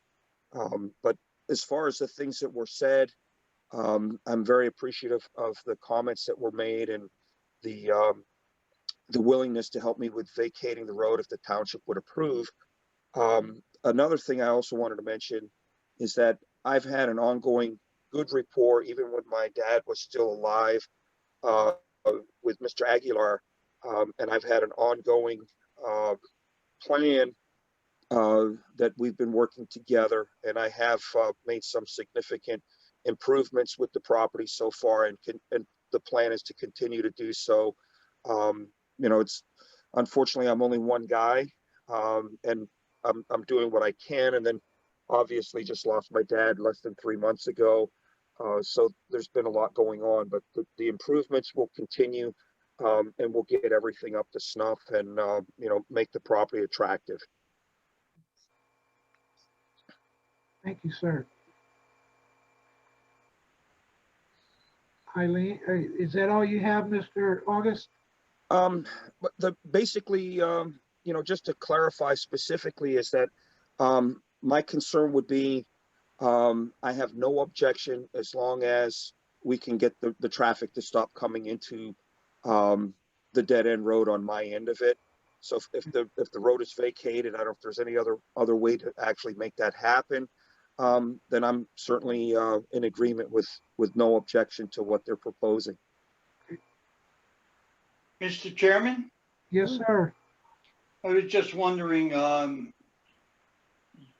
in theory right now, we vacate the road, we put up a gate, preventing people from going down to Mr. August's property and everything. Someone comes down that road, how are they going to turn around at the gate? We have to make sure that there's an area for them to turn around at that gate. They can actually go into the site driveway and then, do And it. then you have to go into the site driveway and back out, and somebody's Well, trying to get into the site. Shouldn't I there be don't- like a Mr. Moretti, I think there's plenty of room right there that they could do a U-turn right in the middle of the road there. Okay, and no have problem. access there. If I might add to that, can you still hear me? Yes, sir. I actually back in with a pretty big big box truck with a 20-foot trailer, and I back in around that little curve almost every day. So there's a pretty good amount of room there. Okay. Okay, Eileen, is there anybody else from the public wishing to come forward? Any other members of the public wishing to ask questions or comments on this application, please raise your hand. We'll give you a minute. If not, the chairman will be closing the public portion of the hearing. Mr. August, I'm sorry for your loss, and we thank you for appearing tonight. We appreciate it. I appreciate that, sir. Thank you. Mr. Chair, if I could just make one comment added on to Mr. August's, he brought up a good point about traffic in the dead end. I think it would be beneficial for the applicant if they, at their site exit, just put a left turn only sign there. Just making sure, obviously people that work in the office are going to be familiar with where they need to go to get out of the site, but you could have visitors for an office if it's a, professional office or something like that. Having that left turn only, should hopefully prevent any site traffic from making that right out of the site there. That's agreeable to the applicant. Okay, Eileen, do you have any? I see nobody else raising their hand. Okay, can I have a motion to close public? So moved. Second. Who moved that? Mr. Cantor. Mr. Cantor moved, seconded by Mr. Saya. All in favor? Aye. All opposed? Okay, let me go to my professionals. Charlie, do you have any further questions or comments to make? I have nothing further, Mr. Chair. Okay, Christine, do you have any further comments or questions? I have nothing further. Sherry? I have nothing further either. Okay. Any other from the board?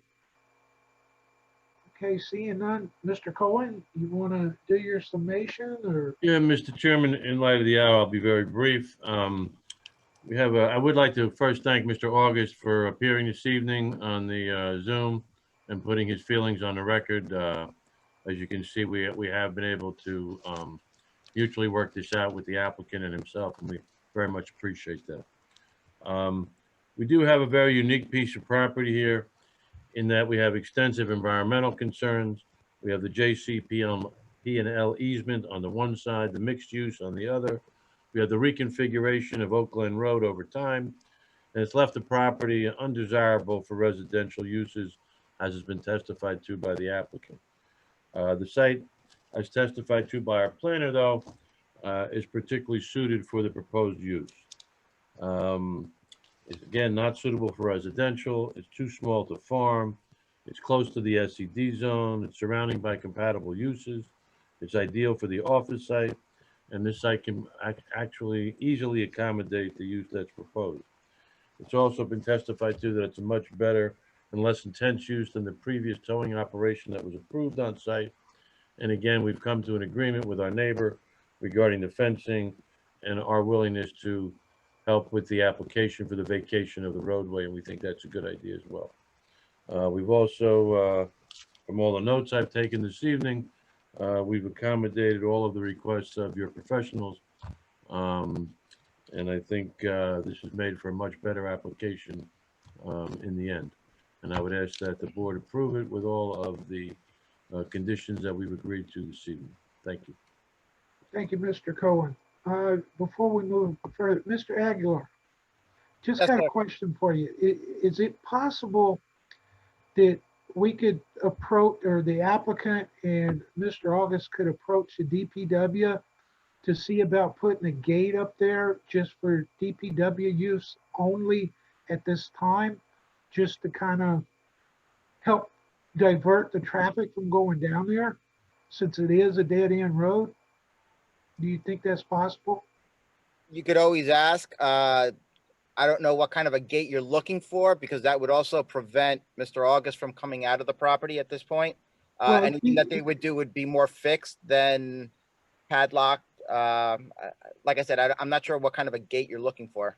I would put a crash gate there. You know, if somebody hit it, it's just gonna fly open. But, you know, at least a barrier across there, you know, that Mr. August could open and back in or have access to his property, but it would divert any traffic going into there. You know, that's all I'm asking. Mr. Chairman, I appreciate what you're saying, but I think it's, once the vacation takes place, Mr. August can then pick and design and choose the type of fence he wants. And otherwise, I think you're involved. Just too many problems with a fence and no one, who's gonna own the fence and what No, happens? it's not a fence. I'm just talking maybe a swing, you know, just a single swing type, just some sort of barricade across there, you know, to keep people from going in there now, because you're Well, that's probably talking, you're talking on a vacation, you're probably talking, what, 6 months, maybe to a year to get it vacated? Yeah, but you're gonna ask the town to put a temporary fence up and to go through the expense and Well, not really you know, I'm justification. just trying to divert a problem that exists there now. So, but anyway, okay, that was my question. But, okay, at this time, what's the pleasure of the board? Mr. Chairman? Yes, sir, Mr. Saya. Well, first, for Scott, I had one question is, you said you were going to stripe the roadway, didn't you? We talked about at the intersection, consistent with the sketch that Charlie had presented earlier. But we have to still have a discussion with engineering and the police department to get their buy-in. Right, then perhaps maybe we can, you know, stripe even the entranceway onto that that dog leg, so to speak. But Charlie, you work together with the applicant and you know. Yeah, I mean, there's certainly already dead end signage there. I mean, could they strike dead end on the pavement as well and make it readily apparent? Sure. But my stuff was particularly just at the intersection, just so there's no congestion issue. But as a condition of approval, you know, we'll work with the applicant and then obviously the engineering department, the police, to make sure something's satisfactory from a traffic safety perspective. Thank you, Charlie. Thank you, Scott. You're welcome. Mr. Cohen. So, Mr. Chairman, you know, after hearing all of the testimony and this applicant having a prior approval, you know, I believe that this is a benefit and improvement on its 2018 application, and therefore I'd like to make a motion to move it for a D1 use variance and the bulk variances that are being requested. And subject to, of course, to all of what's been put on the testimony and Mr. Tropoli's recording of it and the resolution. Over. Thank you, Mr. Saya. I have a motion. Do I have a second? Mr. Chairman, I'd like to jump in and just add on to Mr. Saya and just mention the couple of things that were brought up, like the downward lighting and the shielding, especially from the neighbor. And we talked about the second floor possibility of tinting the windows, the guide rail by the basin to protect cars from accidentally going into that. Of course, the concrete dumpster enclosure that we always like to see. Also, the vinyl fence that they worked out with Mr. August, and I think also probably would have been something that Jen would have absolutely wanted, I'm sure. And I love the idea of the left turn only out sign too. That addition would be wonderful. And with all that, I'd like to second Mr. Saya's motion. Okay, I have a motion and a second. Can we get a roll call, please? Yes, you may. Mr. Cantor? Yes. Mr. Hughes? Yes. Mr. Mertens? Based on the testimony, and because this is going to be an improved site over what we approved back in 2018, and with the stipulations that everybody has brought up, facts on, you know, I would also make sure in the resolution there's not going to be any medical use, or they would have to come back to this board. Therefore, my vote is yes. Thank you. Mr. Moretti? Yes. Mr. Saya? Yes. Mr. Staton, Yes. and Chairman Nansen. Yes, I agree with my fellow board members. I think it's a upgrade to what was initially going to be there in 2018. I think it's a less intense use of the property. I really feel, as long as it's not medical at this point in time, I feel that it's a substantial improvement of what was going there. So my vote is yes. Motion carries. Thank you. Thank you, Mr. Cohen. Thank you, Mr. Chairman, members of the you. board, everybody, all the professionals. Appreciate the time this evening.